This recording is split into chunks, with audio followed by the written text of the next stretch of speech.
संत जनो प्यारा मैं मिलया। श्री वाहिगुरु जी।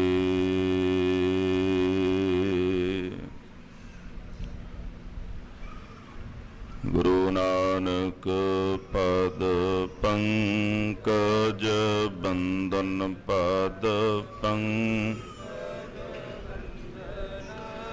सिमरो अंगद दुख निकन गुर अमरदास हृदय नित त्यावो। श्री गुरु रामदास गुण गुर अर्जन बिघ्नन के नासक बिघ्न हर गोबिंद शुभ सुमत पर श्री हर राय नमो कर जोरी नमो श्री हर कृष्ण मना तेग बहादुर परम कृपाला जी परम कृपाला। श्री गुरु गोबिंद सिंह बेसाला तरोतरा पर पुन पुन सीसा जी पुन पुन सीसा। बार बार जगदीसा एकंकारा सतगुरु तेह प्रसाद सच होए। वाहिगुरु जी की फतेह है विघ्न विनाशन सोए। जसमह अमृत ज्ञान है मानक भगत वैराग। गुरु ग्रंथ साहिब उधद बंदा कर अनुराग। जसमह अमृत ज्ञान है मानक भगत वैराग। गुरु ग्रंथ साहिब उधद बंदा कर अनुराग। सतनाम श्री वाहिगुरु साहिब जी। एक ओंकार सतगुर प्रसाद। श्री वाहिगुरु जी की फतह है। अथ पंचम रास कथनं दोहरा। तार लगी उर प्रेम की सिमर नाम करतार। तारण को समरथ सो नमो संत अवतार। वाहिगुरु जी का खालसा वाहिगुरु जी की फतेह। राजान राज पानान पान देवान देव उपमा महान। जुग हो जुग अटल चवर छतर तख्त के मालिक हाजरा हजूर जाहरा जहूर सर्व कला भरपूर। साहिबे कमाल सतगुरु धन धन श्री गुरु ग्रंथ साहिब सच्चे पातशाह महाराज जी दी पावन पवित्र छत्र छाया हेठ नावे पातशाह तेरा त्याग और विराग दी मूरत धन श्री गुरु तेग बहादुर साहब जी महाराज जी दे पावन पवित्र स्थानां ते ਸ਼ਰਧਾ ਭਾਵਨਾ ਸਹਿਤ ਜੁੜ ਬੈਠੀ ਗੁਰੂ ਰੂਪ ਗੁਰੂ ਖਾਲਸਾ ਸਾਧ ਸੰਗਤ ਜੀ, ਆਪ ਜੀ ਬੜਭਾਗੇ ਹੋ। ਸਤਿਗੁਰਾਂ ਦੇ ਪਾਵਨ ਦਰਬਾਰਾਂ ਦੀ ਹਾਜ਼ਰੀ ਭਰਦਿਆਂ ਹੋਇਆ ਅੰਮ੍ਰਿਤ ਗੁਰਬਾਣੀ ਦੇ ਪਾਵਨ ਪਵਿੱਤਰ ਕੀਰਤਨ ਆਪ ਜੀ ਨੇ ਸਰਵਣ ਕੀਤੇ ਹਨ। ਉਪਰੰਤ ਮੀਰੀ ਪੀਰੀ ਦੇ ਮਾਲਕ ਛੇਵੇਂ ਪਾਤਸ਼ਾਹ ਦਸਤਗੀਰ ਹੋਏ ਪੰਜ ਪੀਰ ਹਰ ਗੋਬਿੰਦ ਅਤੁੱਲਾ, ਦੀਨ ਦੁਨੀ ਦਾ ਪਾਤਸ਼ਾਹ ਅਡੁੱਲਾ। ਸ਼੍ਰੀ ਗੁਰੂ ਹਰਗੋਬਿੰਦ ਸਾਹਿਬ ਸੱਚੇ ਪਾਤਸ਼ਾਹ ਮਹਾਰਾਜ ਜੀ ਦੇ ਪਾਵਨ ਪਵਿੱਤਰ ਜੀਵਨ ਦੀ ਲੜੀਵਾਰ ਕਥਾ ਸਰਵਣ ਕਰਨ ਵਾਸਤੇ ਜੁੜ ਬੈਠੇ ਹੋ। ਪੂਰਬਲਿਆ ਪ੍ਰਕਰਣਾ ਵਿੱਚ ਆਪ ਜੀ ਨੇ ਸਰਵਣ ਕੀਤਾ ਸੀ। ਗਵਾਲੀਅਰ ਦੇ ਕਿਲੇ ਵਿੱਚੋਂ ਪਾਤਸ਼ਾਹ ਨੇ 52 ਰਾਜਿਆਂ ਨੂੰ ਰਿਹਾ ਕਰਵਾਇਆ ਹੈ, ਜਿਨ੍ਹਾਂ ਨੂੰ ਮਰਨ ਉਪਰੰਤ ਤਾਈਂ ਸਜ਼ਾ ਦੀ ਪ੍ਰਾਪਤੀ ਹੋਈ। ਉਹਨਾਂ ਪਰ ਦਇਆ ਕੀਤੀ ਮਹਾਰਾਜ ਬੰਦੀ ਛੋੜ ਦਾਤਾ ਜੀ ਨੇ 52 ਕਲੀਆਂ ਵਾਲਾ ਚੋਲਾ ਪਹਿਨ ਕੇ ਮਹਾਰਾਜ ਨੇ 52 ਦੇ 52 ਰਾਜੇ ਜਿਹੜੇ ਉੱਥੋਂ ਰਿਹਾ ਕਰਵਾ ਦਿੱਤੇ। ਇਸ ਤੋਂ ਉਪਰੰਤ ਪਾਤਸ਼ਾਹ ਉਹਨਾਂ ਰਾਜਿਆਂ ਨੂੰ ਨਾਲ ਲੈ ਕਰਕੇ ਦਿੱਲੀ ਨੂੰ ਚੱਲ ਪਏ। ਉਥੋਂ ਦਾ ਜੇਲਰ ਭਾਈ ਹਰਦਾਸ, ਜਿਹਦੇ ਮਨ ਅੰਦਰ ਸਤਿਗੁਰਾਂ ਪ੍ਰਤੀ ਬੜਾ ਭਾਉ ਪ੍ਰੇਮ ਸੀ ਕਿ ਮੈਂ ਮਹਾਰਾਜ ਜੀ ਦੇ ਨਾਲ ਹੀ ਜਾਣਾ ਹੈ, ਇਸ ਤਰ੍ਹਾਂ ਭਾਈ ਹਰਦਾਸ ਵੀ ਨਾਲ ਚੱਲ ਪਏ। ਗੁਰੂ ਘਰ ਦਾ ਸ਼ਰਧਾਲੂ ਵਜ਼ੀਰ ਖਾਂ ਮਹਾਰਾਜ ਨੂੰ ਨਾਲ ਲੈ ਕਰ ਚੱਲ ਪਿਆ। ਸੋ ਆਓ ਅਗਲੇ ਪ੍ਰਕਰਨ ਸਰਵਣ ਕਰੀਏ। ਮਾਨ ਬਿਰਤੀਆਂ ਸਾਹਿਬ ਸੱਚੇ ਪਾਤਸ਼ਾਹ ਦੇ ਚਰਨਾਂ ਕਬਲਾਂ ਪਾਸ ਜੋੜੀਏ। ਪ੍ਰਭ ਕੀ ਉਸਤਤ ਕਰੋ ਸੰਤ ਮੀਤ, ਸਾਵਧਾਨ ਇਕਾਗਰ ਚੀਤ। ਮਨ ਦੀ ਇਕਾਗਰਤਾ ਬਣਾਉਣ ਵਾਸਤੇ ਸਮੂਹ ਸੰਗਤਾਂ ਪ੍ਰੇਮ ਨਾਲ ਜਪੋ ਜੀ ਸਤਨਾਮ ਸ੍ਰੀ ਵਾਹਿਗੁਰੂ ਸਾਹਿਬ ਜੀ। ਸਤਨਾਮ ਸ੍ਰੀ ਵਾਹਿਗੁਰੂ ਸਾਹਿਬ ਜੀ। ਇੱਕ ਓੰਕਾਰ ਸਤਿਗੁਰ ਪ੍ਰਸਾਦ। ਚੌਥੀ ਰਾਸ ਦੀ ਸੰਪੂਰਨਤਾ ਤੋਂ ਉਪਰੰਤ ਪੰਜਵੀਂ ਰਾਸ ਦੀ ਆਰੰਭਤਾ ਭਾਈ ਸੰਤੋਖ ਸਿੰਘ ਜੀ ਕਰਦੇ ਨੇ।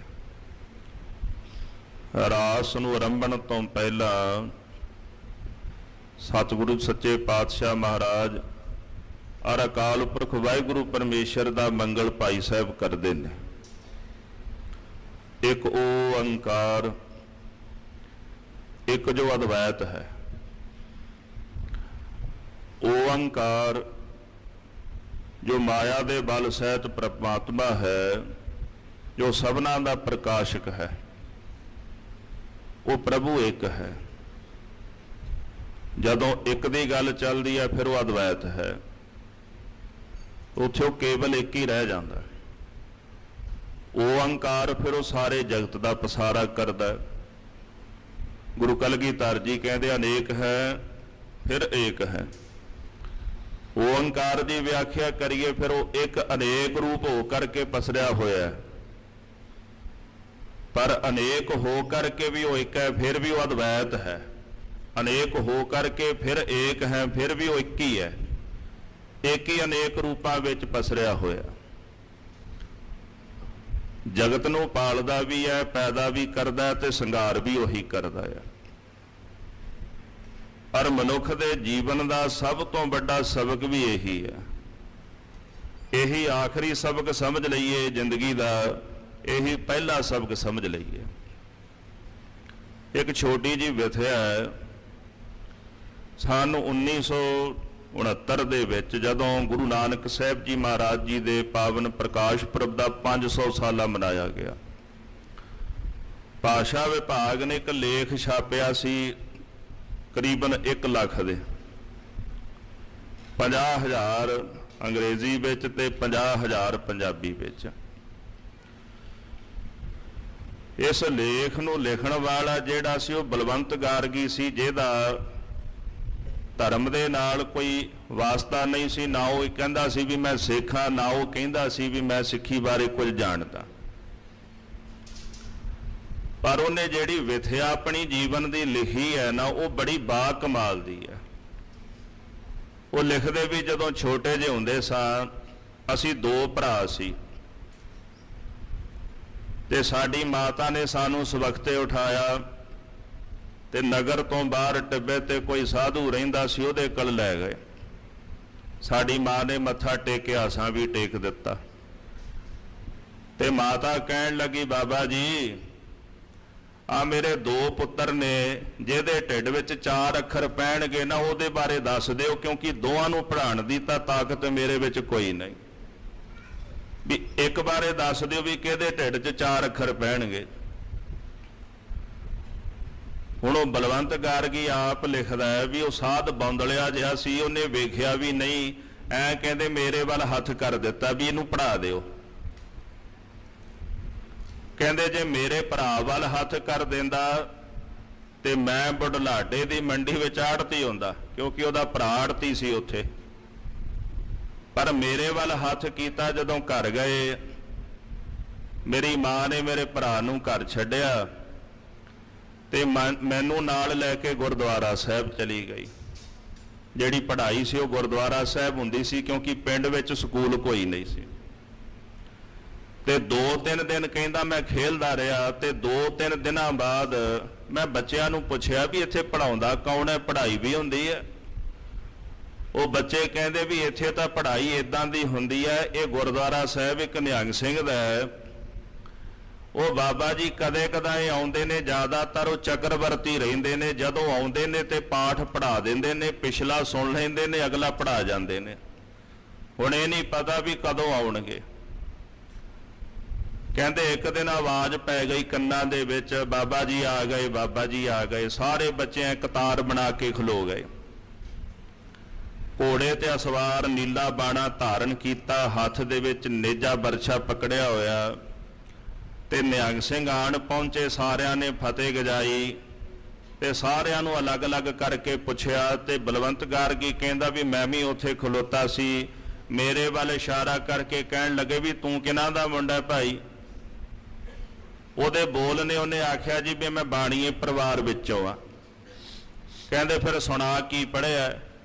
ਕਹਿਣ ਲੱਗਾ ਬਾਬਾ ਜੀ ਅਜੇ ਤਾਈਂ ਤਾਂ ਮੈਂ ਕੁਝ ਪੜ੍ਹਿਆ ਨਹੀਂ, ਕੋਈ ਸਬਕ ਦਿਓਗੇ ਤੇ ਉਹ ਸਬਕ ਮੈਂ ਪਕਾ ਕੇ ਤੇ ਅਗਲੀ ਵਾਰ ਸੁਣਾ ਦਿਆਂਗਾ। ਕਹਿੰਦੇ ਉਹਨਾਂ ਨੇ ਇਸ਼ਾਰਾ ਕੀਤਾ ਸਾਰੇ ਬੱਚਿਆਂ ਨੂੰ ਵੀ ਪਿਛਾਂਹ ਹਟ ਜਾਓ।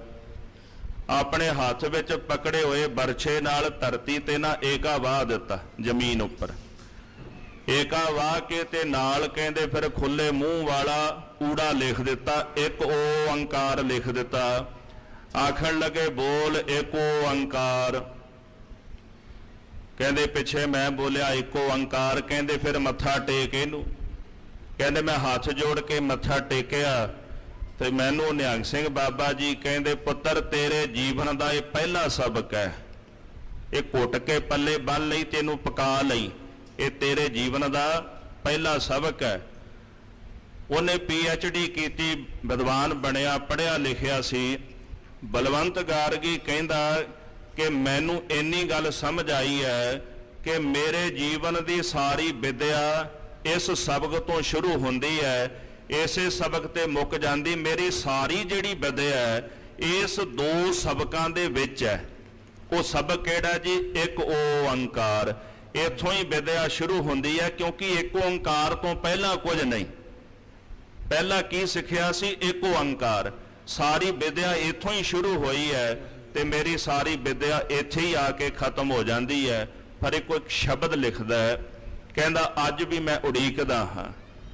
ਉਸ ਨਿਹੰਗ ਸਿੰਘ ਬਾਬਾ ਜੀ ਦੀ ਤਸਵੀਰ ਧੁੰਦਲੀ ਕੀ, ਕਹਿੰਦੇ ਅੱਜ ਵੀ ਮੈਨੂੰ ਇਨ ਬਿਨ ਉਸੇ ਤਰ੍ਹਾਂ ਹੀ ਯਾਦ ਹੈ। ਅੱਜ ਵੀ ਮੈਂ ਸੋਚਦਾ ਹਾਂ ਜਿੱਥੇ ਆਕਾਸ਼ ਤੇ ਧਰਤੀ ਦੋਨੇ ਮਿਲਦੇ ਨੇ, ਉਸ ਪਾਸਿਓਂ ਅੱਜ ਘੋੜੇ ਤੇ ਅਸਵਾਰ ਨੀਲੇ ਬਾਣੀ ਨੂੰ ਧਾਰ ਕੇ ਹੱਥ ਵਿੱਚ ਬਰਛਾ ਲੈ ਕੇ ਉਹ ਬਾਬਾ ਜੀ ਅੱਜ ਵੀ ਆਵਣਗੇ। ਆਪਣੇ ਬਰਛੇ ਨਾਲ ਇਸ ਜ਼ਮੀਨ ਉੱਪਰ ਧਰਤੀ ਉੱਪਰ ਇੱਕ ਓੰਕਾਰ ਲਿਖਣਗੇ। ਸਾਰੀ ਲੁਕਾਈ ਉਹਨੂੰ ਨਮਸਕਾਰ ਕਰੇਗੀ ਕਹਿੰਦੇ ਸਾਰੀ ਲੁਕਾਈ ਦਾ ਸਭ ਤੋਂ ਪਹਿਲਾ ਤੇ ਆਖਰੀ ਸਬਕ ਇੱਕ ਓੰਕਾਰ ਹੋਵੇਗਾ। ਗੁਰਮੁਖੋ, ਗੁਰੂ ਨਾਨਕ ਸਾਹਿਬ ਸੱਚੇ ਪਾਤਸ਼ਾਹ ਨੇ ਆਪਣੇ ਪੰਥ ਨੂੰ ਆ ਪਹਿਲਾ ਸਬਕ ਦਿੱਤਾ ਜੇ। ਇਹ ਸਬਕ ਅਸੀਂ ਆਪਣੇ ਜੀਵਨ ਵਿੱਚ ਕਮਾਵਣਾ ਹੈ। ਬਾਕੀ ਸਾਰੀ ਵਿਦਿਆ ਇਹਦੇ ਵਿੱਚ ਹੀ ਹੈ, ਇੱਕ ਓੰਕਾਰ ਦੇ। ਇਸ ਤੋਂ ਪਹਿਲਾਂ ਵੀ ਕੁਝ ਨਹੀਂ ਤੇ ਇਸ ਤੋਂ ਬਾਅਦ ਵਿੱਚ ਵੀ ਕੁਝ ਨਹੀਂ। ਤਾਂ ਮਹਾਰਾਜ ਜੀ ਕਹਿੰਦੇ ਉਹ ਇੱਕ ਹੈ, ਅਦਵੈਤ ਰੂਪ ਹੈ। ਓੰਕਾਰ ਸਾਰਿਆਂ ਦਾ ਉਹ ਪ੍ਰਕਾਸ਼ਕ ਹੈ, ਸਤ ਹੈ, ਚੇਤਨ ਹੈ, ਆਨੰਦ ਰੂਪ ਹੈ। ਸਤ ਗੁਰ ਪ੍ਰਸਾਦ, ਸਤਿਗੁਰਾਂ ਦੀ ਕਿਰਪਾ ਨਾਲ ਉਹਦੀ ਪ੍ਰਾਪਤੀ ਹੁੰਦੀ ਹੈ। ਅਸੀਂ ਆਪਣੇ ਵੱਲੋਂ ਜਿਤਨੇ ਧਰਮ ਕਰਮ ਕਰ ਲਈਏ, ਉਹਨਾਂ ਧਰਮ ਕਰਮਾਂ ਦੀ ਜਿਹੜੀ ਸਫਲਤਾ ਹੈ ਗੁਰੂ ਦੀ ਮਿਹਰ ਨਾਲ ਹੁੰਦੀ ਹੈ। ਕੋਈ ਵੀ ਮਸ਼ੀਨਰੀ ਹੈ ਨਾ, ਇਲੈਕਟ੍ਰੋਨਿਕ ਮਸ਼ੀਨਰੀ ਤਿਆਰ ਕਰ ਲਓ, ਉਹਨੇ ਚੱਲਣਾ ਤਾਂ ਬਿਜਲੀ ਨਾਲ ਹੀ ਹੈ, ਬਿਨਾਂ ਬਿਜਲੀ ਤੋਂ ਨਹੀਂ ਚੱਲਦੀ। ਇਨ ਬਿਨ ਇਸੇ ਪ੍ਰਕਾਰ ਅਸੀਂ ਜਿਤਨੇ ਕਰਮ ਕਰਦੇ ਆ, ਉਹਨਾਂ ਕਰਮਾਂ ਦੀ ਜਿਹੜੀ ਸਫਲਤਾ ਹੈ ਉਹ ਸਤਿਗੁਰਾਂ ਦੀ ਮਿਹਰ ਦੇ ਨਾਲ ਹੈ। ਜਦੋਂ ਸਤਿਗੁਰੂ ਦਇਆ ਦੇ ਘਰ ਦੇ ਵਿੱਚ ਆ ਕੇ ਸਿੱਖ ਦੇ ਉੱਪਰ ਮਿਹਰ ਕਰਦੇ ਨੇ, ਉਹਦੇ ਸਾਰੇ ਕਰਮ ਸਫਲੇ ਹੁੰਦੇ ਨੇ ਔਰ ਉਹਨਾਂ ਕਰਮਾਂ ਨੂੰ ਫਲ ਲੱਗਦਾ। ਤੇ ਉਹ ਫਲ ਕਿਹਦਾ ਲੱਗਦਾ? ਪ੍ਰਮਾਤਮਾ ਦਾ, ਇੱਕ ਦਾ। ਇੱਕ ਦੀ ਪ੍ਰਾਪਤੀ ਸਤਿਗੁਰਾਂ ਦੀ ਕਿਰਪਾ ਦੇ ਨਾਲ ਹੁੰਦੀ ਹੈ। ਸ੍ਰੀ ਵਾਹਿਗੁਰੂ ਜੀ ਕੀ ਫਤਿਹ ਹੈ। ਸ੍ਰੀ ਜੋ ਸ਼੍ਰੋਮਣੀ ਸੁਭਾਏਮਾਨ, ਵਾਹਿ ਜੋ ਅਸਚਰਜ ਰੂਪ ਹੈ। ਗੁਰੂ ਗੋ ਨਾਮ ਅਗਿਆਨ ਦਾ, ਰੂਹ ਨਾਮ ਪ੍ਰਕਾਸ਼ ਦਾ। ਗੋਤਮ ਨਾਮ ਅਗਿਆਨ ਕੋ ਜਾਣੋ, ਰੂਹ ਨਾਮ ਪ੍ਰਕਾਸ਼ ਬਖਾਨੋ। ਜੋ ਹਨੇਰੇ ਵਿੱਚੋਂ ਕੱਢ ਕੇ ਗਿਆਨ ਦੇ ਵਿੱਚ ਲੈ ਕੇ ਜਾਣ ਵਾਲਾ, ਅਰਥਾਤ ਹਿਰਦੇ ਦੇ ਘਰ ਵਿੱਚੋਂ ਅਗਿਆਨਤਾ ਦੇ ਹਨੇਰੇ ਨੂੰ ਕੱਟ ਕੇ ਗਿਆਨ ਦਾ ਪ੍ਰਕਾਸ਼ ਕਰਨ ਵਾਲਾ ਹੈ। ਗਿਆਨ ਅੰਜਨ ਗੁਰ ਦੀਆ, ਅਗਿਆਨ ਅੰਧੇਰ ਵਿਨਾਸ਼। ਹਰ ਕਿਰਪਾ ਤੇ ਸੰਤ ਭੇਟਿਆ, ਨਾਨਕ ਮਨ ਪ੍ਰਗਾਸ। ਮਨ ਤੇ ਬੁੱਧੀ ਦੇ ਨੇਤਰਾਂ ਵਿੱਚ ਉਹ ਗਿਆਨ ਦਾ ਸੁਰਮਾ ਪਾ ਦਿੰਦੇ, ਅਗਿਆਨਤਾ ਦਾ ਹਨੇਰਾ ਉਹ ਕੱਟ ਦਿੰਦੇ ਹਨ। ਐਸੇ ਪਰਮੇਸ਼ਰ ਨੂੰ ਵਾਹੇ, ਐਸੇ ਸਤਿਗੁਰਾਂ ਨੂੰ ਵਾਹੇ ਅਸਚਰਜ ਆਖੀਏ, ਉਹ ਅਸਚਰਜ ਹੈ। ਇਸੇ ਪ੍ਰਕਾਰ ਗੋ ਨਾਮ ਇੰਦਰੀਆਂ ਦਾ, ਸਰੀਰ ਦੀਆਂ ਜਿੰਨੀਆਂ ਵੀ ਇੰਦਰੀਆਂ ਨੇ, ਇਹਨਾਂ ਇੰਦਰੀਆਂ ਨੂੰ ਆਪਣੀ ਚੇਤਨਤਾ ਬਖਸ਼ਿਸ਼ ਕਰਨ ਵਾਲਾ ਹੈ। ਨੇਤਰਾਂ ਰਾਹੀਂ ਵੇਖ ਰਹੇ ਆ, ਆਪਾਂ ਤੱਕ ਰਹੇ ਆ, ਪਰ ਉਹਦੀ ਚੇਤਨਤਾ ਦੇ ਨਾਲ। ਕੰਨਾਂ ਰਾਹੀਂ ਸੁਣ ਰਹੇ ਆ, ਉਹਦੀ ਚੇਤਨਤਾ ਦੇ ਨਾਲ। ਜ਼ਬਾਨ ਵਿੱਚ ਬੋਲਣ ਦੀ ਸੱਤਾ ਹੈ, ਉਹਦੀ ਚੇਤਨਤਾ ਦੇ ਨਾਲ ਹੈ। ਤੋ ਐਸਾ ਉਹ ਗੁਰੂ ਜੋ ਸਤ ਚੇਤਨ ਆਨੰਦ ਰੂਪ ਹੈ, ਉਹ ਵਾਹੇ ਹੈ। ਭਾਈ ਵੀਰ ਸਿੰਘ ਜੀ ਇੱਕ ਬੜਾ ਪਿਆਰਾ ਸ਼ਬਦ ਲਿਖਦੇ ਨੇ, ਕਹਿੰਦੇ ਵਾਹ ਨਾਮ ਅਸਚਰਜ ਦਾ। ਅਸਚਰਜ ਉਹ ਅਵਸਥਾ ਹੈ ਜਿਸ ਅਵਸਥਾ ਦੇ ਅੰਦਰ ਪਹੁੰਚ ਕੇ ਮਨੁੱਖ ਦੇ ਕੋਲ ਬਿਆਨ ਕਰਨ ਲਈ ਕੋਈ ਸ਼ਬਦ ਨਹੀਂ ਰਹਿੰਦਾ। ਉਦੋਂ ਕੁਝ ਬਿਆਨ ਨਹੀਂ ਕਰ ਸਕਦਾ, ਉਹਦੀ ਰਸਨਾ ਦੇ ਵਿੱਚੋਂ ਕੁਝ ਨਿਕਲਦਾ ਨਹੀਂ। ਬਿਸਮ ਬਿਸਮ ਬਿਸਮ ਹੀ ਪਈ ਹੈ। ਇਹ ਅਵਸਥਾ ਆ ਕੇ ਬਣ ਜਾਂਦੀ ਹੈ। ਕਹੋ ਕਬੀਰ ਗੂੰਗਾ ਗੁੜ ਖਾਇਆ, ਪੁੱਛੇ ਤੇ ਕਿਆ ਕਹੀ ਹੈ। ਭਾਈ ਸਾਹਿਬ ਜੀ ਕਹਿੰਦੇ ਅਸਲ ਵਿੱਚ ਵਿਸਮਾਦਤਾ ਵਾਲੀ ਅਵਸਥਾ ਇਹ ਹੈ, ਗੂੰਗਾ ਗੁੜ ਖਾ ਕੇ ਉਹਦਾ ਰਸ ਤਾਂ ਲੈ ਸਕਦਾ, ਮੁਸਕਰਾ ਤਾਂ ਸਕਦਾ, ਬਿਆਨ ਨਹੀਂ ਕਰ ਸਕਦਾ। ਇਹ ਵਸਮਾਦੀ ਅਵਸਥਾ ਜਿਹੜੀ ਐਸੀ ਹੈ, ਇਸ ਅਵਸਥਾ ਤੇ ਪਹੁੰਚ ਕੇ ਇਹਨੂੰ ਬਿਆਨ ਨਹੀਂ ਕੀਤਾ ਜਾ ਸਕਦਾ। ਇਹਨੂੰ ਕਹਿੰਦੇ ਵਾਹ ਅਸਚਰਜ। ਉਹ ਪ੍ਰਭੂ ਅਸਚਰਜ ਹੈ। ਸੋ ਗੁਰੂ, ਉਹ ਗੁਰੂ ਵੀ ਹੈ। ਹੁਣ ਇਹਦੇ ਦੋ ਅਰਥ ਭਾਵ ਲੈ ਲਈਏ। ਵਾਹ ਜੋ ਬ੍ਰਹਮ ਹੈ, ਅਸਚਰਜ ਹੈ, ਪਰੇ ਤੋਂ ਪਰੇ ਹੈ। ਗੁਰੂ ਫਿਰ ਉਹੀ ਗੁਰੂ ਰੂਪ ਵੀ ਆਪ ਹੈ। ਬ੍ਰਹਮ ਦਾ ਗਿਆਨ ਗੁਰੂ ਕਰਾਉਣ ਵਾਲਾ ਹੈ। ਜਿਵੇਂ ਇੱਕ ਸਿੱਕਾ ਹੈ, ਉਹਦੇ ਦੋ ਪਹਿਲੂ ਨੇ ਜੀ, ਆਪਾਂ ਉਹਨੂੰ ਅਲੱਗ ਨਹੀਂ ਕਰ ਸਕਦੇ। ਪਰਮਾਤਮਾ ਹੈ ਤੇ ਗੁਰੂ ਹੈ। ਗੁਰੂ ਪਰਮਾਤਮਾ ਦਾ ਗਿਆਨ ਕਰਾ ਸਕਦਾ ਹੈ, ਗੁਰੂ ਤੋਂ ਬਿਨਾਂ ਗਿਆਨ ਹੋ ਹੀ ਨਹੀਂ ਸਕਦਾ। ਯਾਨੀ ਪਰਮਾਤਮਾ ਆਪਣਾ ਗਿਆਨ ਗੁਰੂ ਦੇ ਦੁਆਰਾ ਆਪ ਹੀ ਕਰਾਉਂਦਾ ਹੈ। ਜੈਸੇ ਜਨਮ ਸਾਖੀ ਵਿੱਚ ਬੋਲ ਆਉਂਦੇ ਨੇ, ਮੇਰਾ ਨਾਉ ਪਾਰ ਬ੍ਰਹਮ ਪਰਮੇਸ਼ਰ, ਤੇਰਾ ਨਾਉ ਗੁਰ ਪਰਮੇਸ਼ਰ। ਇੱਕ ਗੁਰ ਪਰਮੇਸ਼ਰ ਹੈ, ਇੱਕ ਪਾਰ ਬ੍ਰਹਮ ਪਰਮੇਸ਼ਰ ਹੈ। ਪਾਰ ਬ੍ਰਹਮ ਪਰਮੇਸ਼ਰ ਦਾ ਗਿਆਨ ਗੁਰ ਪਰਮੇਸ਼ਰ ਕਰਾਉਂਦੇ ਹਨ। ਤੋ ਗੁਰੂ ਵੀ ਆਪ ਨੇ ਤੇ ਪਰਮੇਸ਼ਰ ਵੀ ਆਪ ਨੇ, ਦੋਹਾਂ ਵਿੱਚ ਕੋਈ ਭੇਦ, ਕੋਈ ਫਰਕ ਨਹੀਂ ਹੈ। ਸੋ ਐਸੇ ਜਿਹੜੇ ਗੁਰੂ ਨੇ ਵਾਹੇ ਉਸ ਚਰਜ ਨੇ, ਜੀ ਕੀ ਫਤਿਹ। ਉਸੇ ਹੀ ਅਕਾਲ ਪੁਰਖ ਦੀ ਲੋਕ ਤੇ ਪ੍ਰਲੋਕ ਵਿੱਚ ਫਤਿਹ ਹੈ। ਜਦੋਂ ਭੰਗਾਣੀ ਦਾ ਜੰਗ ਫਤਿਹ ਕੀਤਾ ਨਾ ਮਹਾਰਾਜ ਨੇ, ਤੇ ਸਿੱਖ ਆ ਕੇ ਕਹਿਣ ਲੱਗੇ ਮਹਾਰਾਜ ਜੀ ਫਤਿਹ ਹੋ ਗਈ ਆਪ ਜੀ ਦੀ। ਤੇ ਗੁਰੂ ਕਲਗੀਧਰ ਜੀ ਨੇ ਉੱਥੇ ਫਤਿਹ ਉਚਾਰੀ, ਵਾਹਿਗੁਰੂ ਜੀ ਕਾ ਖਾਲਸਾ ਵਾਹਿਗੁਰੂ ਜੀ ਕੀ ਫਤਿਹ। ਮਹਾਰਾਜ ਜੀ ਕਹਿੰਦੇ ਖਾਲਸਾ ਵੀ ਵਾਹਿਗੁਰੂ ਦਾ ਤੇ ਫਤਿਹ ਵੀ ਵਾਹਿਗੁਰੂ ਦੀ। ਭੰਗਾਣੀ ਦੀ ਜੰਗ ਜਿੱਤਣ ਤੋਂ ਬਾਅਦ ਸਤਿਗੁਰਾਂ ਫਤਿਹ ਉਚਾਰੀ ਤੇ ਬਚਨ ਉਚਾਰਨ ਕੀਤਾ ਬਚਿੱਤਰ ਨਾਟਕ ਵਿੱਚ, ਭਈ ਜੀਤ ਮੇਰੀ ਕਿਰਪਾ ਕਾਲ ਕੇਰੀ। ਇਹ ਜਿੱਤ ਹੋਈ ਹੈ ਪਰ ਵਾਹਿਗੁਰੂ ਤੇਰੀ ਕਿਰਪਾ ਨਾਲ, ਇਹ ਤੇਰੀ ਹੀ ਜਿੱਤ ਹੈ, ਤੇਰੀ ਦਇਆ ਨਾਲ ਹੋਈ ਹੈ, ਤਾਂ ਫਤਿਹ ਵੀ ਵਾਹਿਗੁਰੂ ਜੀ ਦੀ।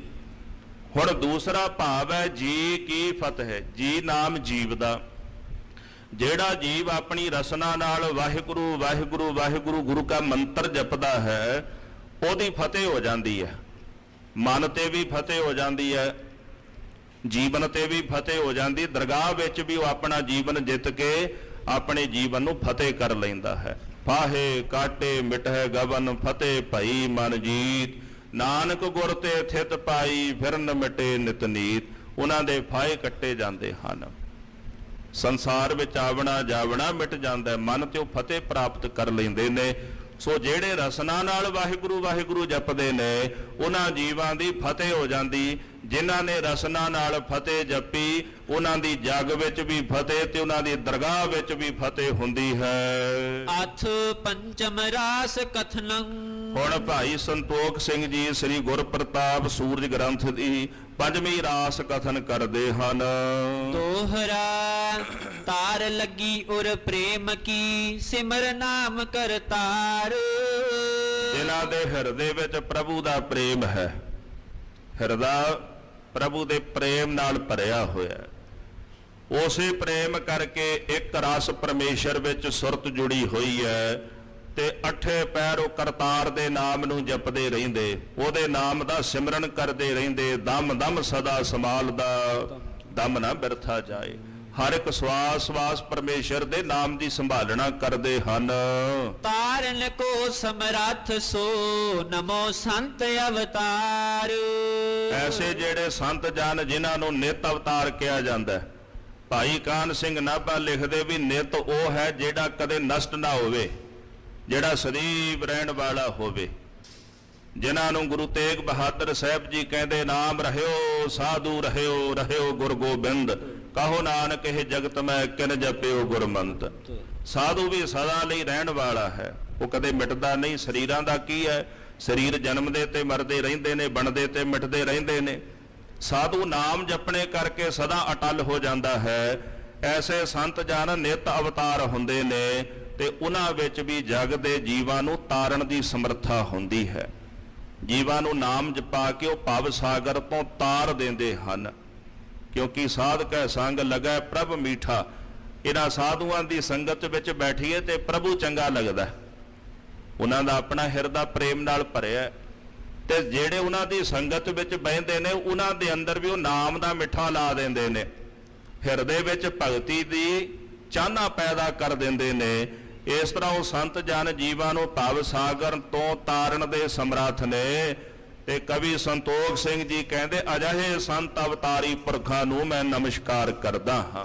ਭਾਈ ਸਾਹਿਬ ਦਾ ਹੀ ਕਥਨ ਹੈ, ਸ਼੍ਰੀ ਗੁਰ ਸ਼ਬਦ ਕਮਾਏ ਜਿਨ, ਜੀਤੇ ਪੰਚ ਵਿਕਾਰ, ਤਿੰਨ ਸੰਤਨ ਕੋ ਬੰਦਨਾ, ਸਿਰ ਚਰਨਨ ਪਰਤਾਰ। ਜਿਨ੍ਹਾਂ ਨੇ ਗੁਰ ਸ਼ਬਦ ਦੀ ਕਮਾਈ ਕੀਤੀ ਤੇ ਪੰਜ ਵਿਕਾਰ ਜਿੱਤ ਲਏ, ਤਿਨਾਂ ਸੰਤ ਜਨਾਂ ਦੇ ਚਰਨਾਂ ਤੇ ਸੀਸ ਰੱਖ ਕੇ ਮੈਂ ਬਾਰੰਬਾਰ ਨਮਸਕਾਰ ਕਰਦਾ ਹਾਂ। ਚਿਤ੍ਰਪਦਾ ਛੰਦ ਸਾਰਸਵਤੀ ਕਰ ਬੇਣਵਤੀ। ਜਿਸ ਨੇ ਆਪਣੇ ਹੱਥ ਦੇ ਵਿੱਚ ਬੀਣਾ ਧਾਰਨ ਕੀਤਾ ਹੋਇਆ ਹੈ। ਸ਼ੁਭ ਦੇਹੋ ਮਤੀ ਲਖ ਸਾਰੇ ਅਸਾਰ। ਇਹ ਬਾਣੀ ਦੀ ਦੇਵੀ ਕਿਰਪਾ ਕਰ, ਮੈਨੂੰ ਸ਼ੁਭ ਮਤ ਦੀ ਦਾਤ ਬਖਸ਼ਿਸ਼ ਕਰ, ਸ੍ਰੇਸ਼ਟ ਬੁੱਧੀ ਦਾ ਅੰਦਰ ਪ੍ਰਕਾਸ਼ ਕਰ, ਜਿਹਦੇ ਨਾਲ ਸਾਰ ਤੇ ਅਸਾਰ ਨੂੰ ਮੈਂ ਸਮਝ ਲਵਾਂ, ਸਤ ਨੂੰ ਗ੍ਰਹਿਣ ਕਰਕੇ ਅਸਤ ਦਾ ਮੈਂ ਤਿਆਗ ਕਰ ਦਿਆਂ। ਸਾਰ ਸੰਭਾਰ ਕਰੋ ਪ੍ਰਤਪਾਰ। ਕਿਰਪਾ ਕਰਕੇ ਆਪ ਜੀ ਮੇਰੀ ਸਾਰ ਸੰਭਾਲਣਾ ਕਰੋ, ਆਪ ਮੇਰੀ ਪ੍ਰਤਪਾਲਣਾ ਕਰੋ। ਉਦਾਰ ਬੜੀ ਸੁਖ ਦਾਸ ਦਤਾਰ। ਆਪ ਜੀ ਬੜੇ ਉਦਾਰ ਖੁੱਲੇ ਦਿਲ ਵਾਲੇ, ਦਾਨ ਬਖਸ਼ਿਸ਼ ਕਰਨ ਵਾਲੇ ਹੋ ਤੇ ਸੁੱਖਾਂ ਦੇ ਦਾਤੇ ਹੋ। ਤਾਰਨ ਈਸ਼ਵਰ ਪੂਰਨ ਸ਼੍ਰੀ ਮੁਖ। ਤਾਰਨ ਈਸ਼ਵਰ, ਤਾਰਿਆਂ ਦਾ ਜਿਹੜਾ ਈਸ਼ਵਰ ਮਾਲਕ ਚੰਦਰਮਾ ਹੈ। ਕਹਿੰਦੇ ਜੈਸੇ ਚੰਦਰਮਾ ਪੂਰਨਮਾਸ਼ੀ ਨੂੰ ਪੂਰਨ ਹੁੰਦਾ ਤੇ ਉਜਲਾ ਹੁੰਦਾ ਹੈ, ਤੈਸੇ ਹੀ ਤੁਹਾਡਾ ਜਿਹੜਾ ਮੁਖ ਹੈ ਚੰਦਰਮੇ ਦੀ ਨਿਆਈ ਬੜਾ ਉਜਲ ਹੈ। ਬੰਦਤ ਅੰਮ੍ਰਿਤ ਬਾਕ ਉਚਾਰ, ਤੇ ਤੁਹਾਡੇ ਮੁਖ ਦੇ ਵਿੱਚੋਂ ਅੰਮ੍ਰਿਤ ਰੂਪ ਬਚਨ ਨਿਕਲਦੇ ਨੇ, ਤੇ ਚੰਦਰਮਾ ਵੀ ਫਿਰ ਤੁਹਾਨੂੰ ਹੱਥ ਜੋੜ ਜੋੜ ਬੰਦਤ ਨਮਸਕਾਰਾਂ ਕਰਦਾ, ਮੱਥਾ ਟੇਕਦਾ ਹੈ। ਚਾਰ ਬਿਲੋਚਨ ਸਾਥ ਨਿਹਾਰ, ਇਸੇ ਤਰ੍ਹਾਂ ਆਪ ਜੀ ਆਪਣੇ ਚਾਰ ਸੁੰਦਰ ਨੇਤਰਾਂ ਦੇ ਰਾਹੀਂ ਜਦੋਂ ਵੇਖਣਾ ਕਰਦੇ ਹੋ, ਜਿਨ੍ਹਾਂ ਉੱਪਰ ਤੁਹਾਡੀ ਦ੍ਰਿਸ਼ਟੀ ਪੈ ਜਾਂਦੀ ਹੈ, ਉਤਾਰਤ ਪਾਰ ਅਪਾਰ ਸੰਸਾਰ। ਇਸ ਤਰ੍ਹਾਂ ਉਹਨਾਂ ਨੂੰ ਫਿਰ ਸੰਸਾਰ ਸਾਗਰ ਤੋਂ ਆਪ ਜੀ ਪਾਰ ਕਰ ਦਿੰਦੇ, ਉਹਨਾਂ ਦਾ ਉਧਾਰ ਕਰ ਦਿੰਦੇ ਹੋ। ਸਵਈਆ ਤਾਰਨ ਗਿਆਨ ਗਿਨੈਤ ਗਿਨੈ, ਫਿਰ ਕਵੀ ਅਕਾਲ ਪੁਰਖ ਵਾਹਿਗੁਰੂ ਪਰਮੇਸ਼ਰ ਜੀ ਦਾ ਮੰਗਲ ਕਰਦੇ ਹਨ। ਉਹਨਾਂ ਦੇ ਹਿਰਦੇ ਦੀ ਭਾਵਨਾ ਵੇਖੋ, ਕਿਤਨਾ ਪਿਆਰ ਹੈ ਹਿਰਦੇ ਵਿੱਚ। ਆਪਣੇ ਇਸ਼ਟ ਦੇ ਪ੍ਰਤੀ ਉਹਨਾਂ ਦਾ ਜਸ ਕਰਨ ਕਰਕੇ ਵਡਿਆਈ ਉਹਨਾਂ ਦੀ ਬੜੀ ਭਾਵਨਾ ਨਾਲ ਕਰਦੇ ਨੇ। ਇੱਥੋਂ ਹੀ ਮਨੁੱਖ ਦਾ ਪਤਾ ਲੱਗਦਾ ਹੈ ਕਿ ਉਹਦੇ ਹਿਰਦੇ ਅੰਦਰ ਕਿਤਨੀ ਕੁ ਭਾਵਨਾ, ਕਿਤਨਾ ਕੁ ਪ੍ਰੇਮ ਹੈ, ਕਿੰਨੀ ਕੁ ਸ਼ਰਧਾ ਹੈ। ਬੋਲਾਂ ਤੋਂ ਹੀ ਪਤਾ ਲੱਗ ਜਾਂਦਾ ਜੀ। ਭਾਈ ਸਾਹਿਬ ਜੀ ਕਹਿੰਦੇ ਤਾਰਨ ਗਿਆਨ ਗਿਨੈਤ ਗਿਨੈ, ਆਕਾਸ਼ ਦੇ ਵਿੱਚ ਕਿੰਨੇ ਤਾਰੇ ਨੇ, ਉਹਨਾਂ ਤਾਰਿਆਂ ਨੂੰ ਤਾਂ ਕਹਿੰਦੇ ਸ਼ਾਇਦ ਗਿਣਿਆ ਜਾ ਸਕਦਾ ਹੈ। ਤਾਰਿਆਂ ਦੀ ਆਪਾਂ ਗਿਣਤੀ ਕਰ ਸਕਦੇ, ਆਮ ਕਰਕੇ ਕਿਹਾ ਜਾਂਦਾ ਵੀ ਤਾਰਿਆਂ ਦੀ ਗਿਣਤੀ ਕੋਈ ਨਹੀਂ ਕਰ ਸਕਦਾ, ਪਰ ਭਾਈ ਸਾਹਿਬ ਕਹਿੰਦੇ ਤਾਰੇ ਤਾਂ ਜ਼ਰੂਰ ਗਿਣੇ ਜਾ ਸਕਦੇ ਹਨ। ਸੁਖ ਸਾਗਰ ਕੇ ਗੁਣ ਕੋ ਕਬ ਪਾਰਨਾ, ਪਰ ਸੁਖਾਂ ਦੇ ਸਾਗਰ ਅਕਾਲ ਪੁਰਖ ਦੇ ਗੁਣਾਂ ਦਾ ਪਾਰਾਵਾਰ ਨਹੀਂ ਪਾਇਆ ਜਾ ਸਕਦਾ। ਪ੍ਰਭੂ ਦੇ ਗੁਣ ਨਹੀਂ ਗਿਣੇ ਜਾ ਸਕਦੇ ਕਿ ਉਹਦੇ ਗੁਣ ਕਿਤਨੇ ਕੁ ਨੇ। ਸਤਿਗੁਰ ਜੀ ਬਾਣੀ ਵਿੱਚ ਫਰਮਾਨ ਕਰਦੇ, ਤੇਰੇ ਕਵਨ ਕਵਨ ਗੁਣ ਕਹਿ ਕਹਿ ਗਾਵਾ, ਤੂੰ ਸਾਹਿਬ ਗੁਣੀ ਨਿਧਾਨਾ। ਮਹਾਰਾਜ ਜੀ ਤੁਸੀਂ ਤਾਂ ਗੁਣਾਂ ਦੇ ਖਜ਼ਾਨੇ ਹੋ, ਤੁਹਾਡੇ ਕਿਹੜੇ ਕਿਹੜੇ ਗੁਣਾਂ ਨੂੰ ਕਹਿ ਕਹਿ ਕੇ ਗਾਇਨ ਮੈਂ ਕਰਾਂ। ਤੇਰੇ ਗੁਣ ਬਹੁਤੇ ਮੈਂ ਏਕ ਨਾ ਜਾਣਿਆ, ਤੁਹਾਡੇ ਗੁਣ ਬੇਅੰਤ ਨੇ ਪਰ ਮੈਂ ਇੱਕ ਨਹੀਂ ਜਾਣਿਆ। ਮਨ ਦੇ ਵਿੱਚ ਇੱਕ ਖਿਆਲ ਪੈਦਾ ਹੋਇਆ ਕਿ ਪ੍ਰਭੂ ਦਾ ਆਪਾਂ ਤਾਂ ਇੱਕ ਗੁਣ ਵੀ ਨਹੀਂ ਜਾਣਦੇ। ਆਪਾਂ ਕਹਿ ਦਿਆਂਗੇ ਉਹ ਕਿਰਪਾਲੂ ਹੈ, ਉਹ ਕਰੀਮ ਹੈ, ਰਹੀਮ ਹੈ, ਦਇਆ ਦਾ ਸਾਗਰ ਹੈ, ਉਹ ਮੁਕੰਦ ਹੈ, ਉਹ ਗੋਬਿੰਦ ਹੈ, ਉਹ ਹਰੀਅੰਗ ਹੈ, ਉਹ ਕਰੀਅੰਗ ਹੈ, ਆਪਾਂ ਕਹਿ ਸਕਦੇ ਹਾਂ। ਪਰ ਸੱਚ ਤਾਂ ਇਹ ਹੈ ਵੀ ਇੰਨੇ ਗੁਣ ਆਪਾਂ ਰਸਨਾ ਨਾਲ ਕਹਿ ਤਾਂ ਦਿੰਦੇ ਆ, ਪਰ ਜਾਣਿਆ ਇੱਕ ਵੀ ਨਹੀਂ। ਉਹ ਕਿਰਪਾ ਕਰਨ ਵਾਲਾ ਕੈਸੀ ਕਿਰਪਾ ਕਰਦਾ ਹੈ, ਅੱਜ ਤਾਈਂ ਆਪਾਂ ਇਸ ਗੱਲ ਨੂੰ ਵੀ ਡੂੰਘਾਈ ਦੇ ਵਿੱਚ ਜਾ ਕੇ ਜਾਣ ਨਹੀਂ ਸਕੇ ਕਿ ਉਹ ਕੈਸਾ ਕਿਰਪਾਲੂ ਹੈ, ਕੈਸਾ ਉਹ ਦਇਆਵਾਨ ਹੈ।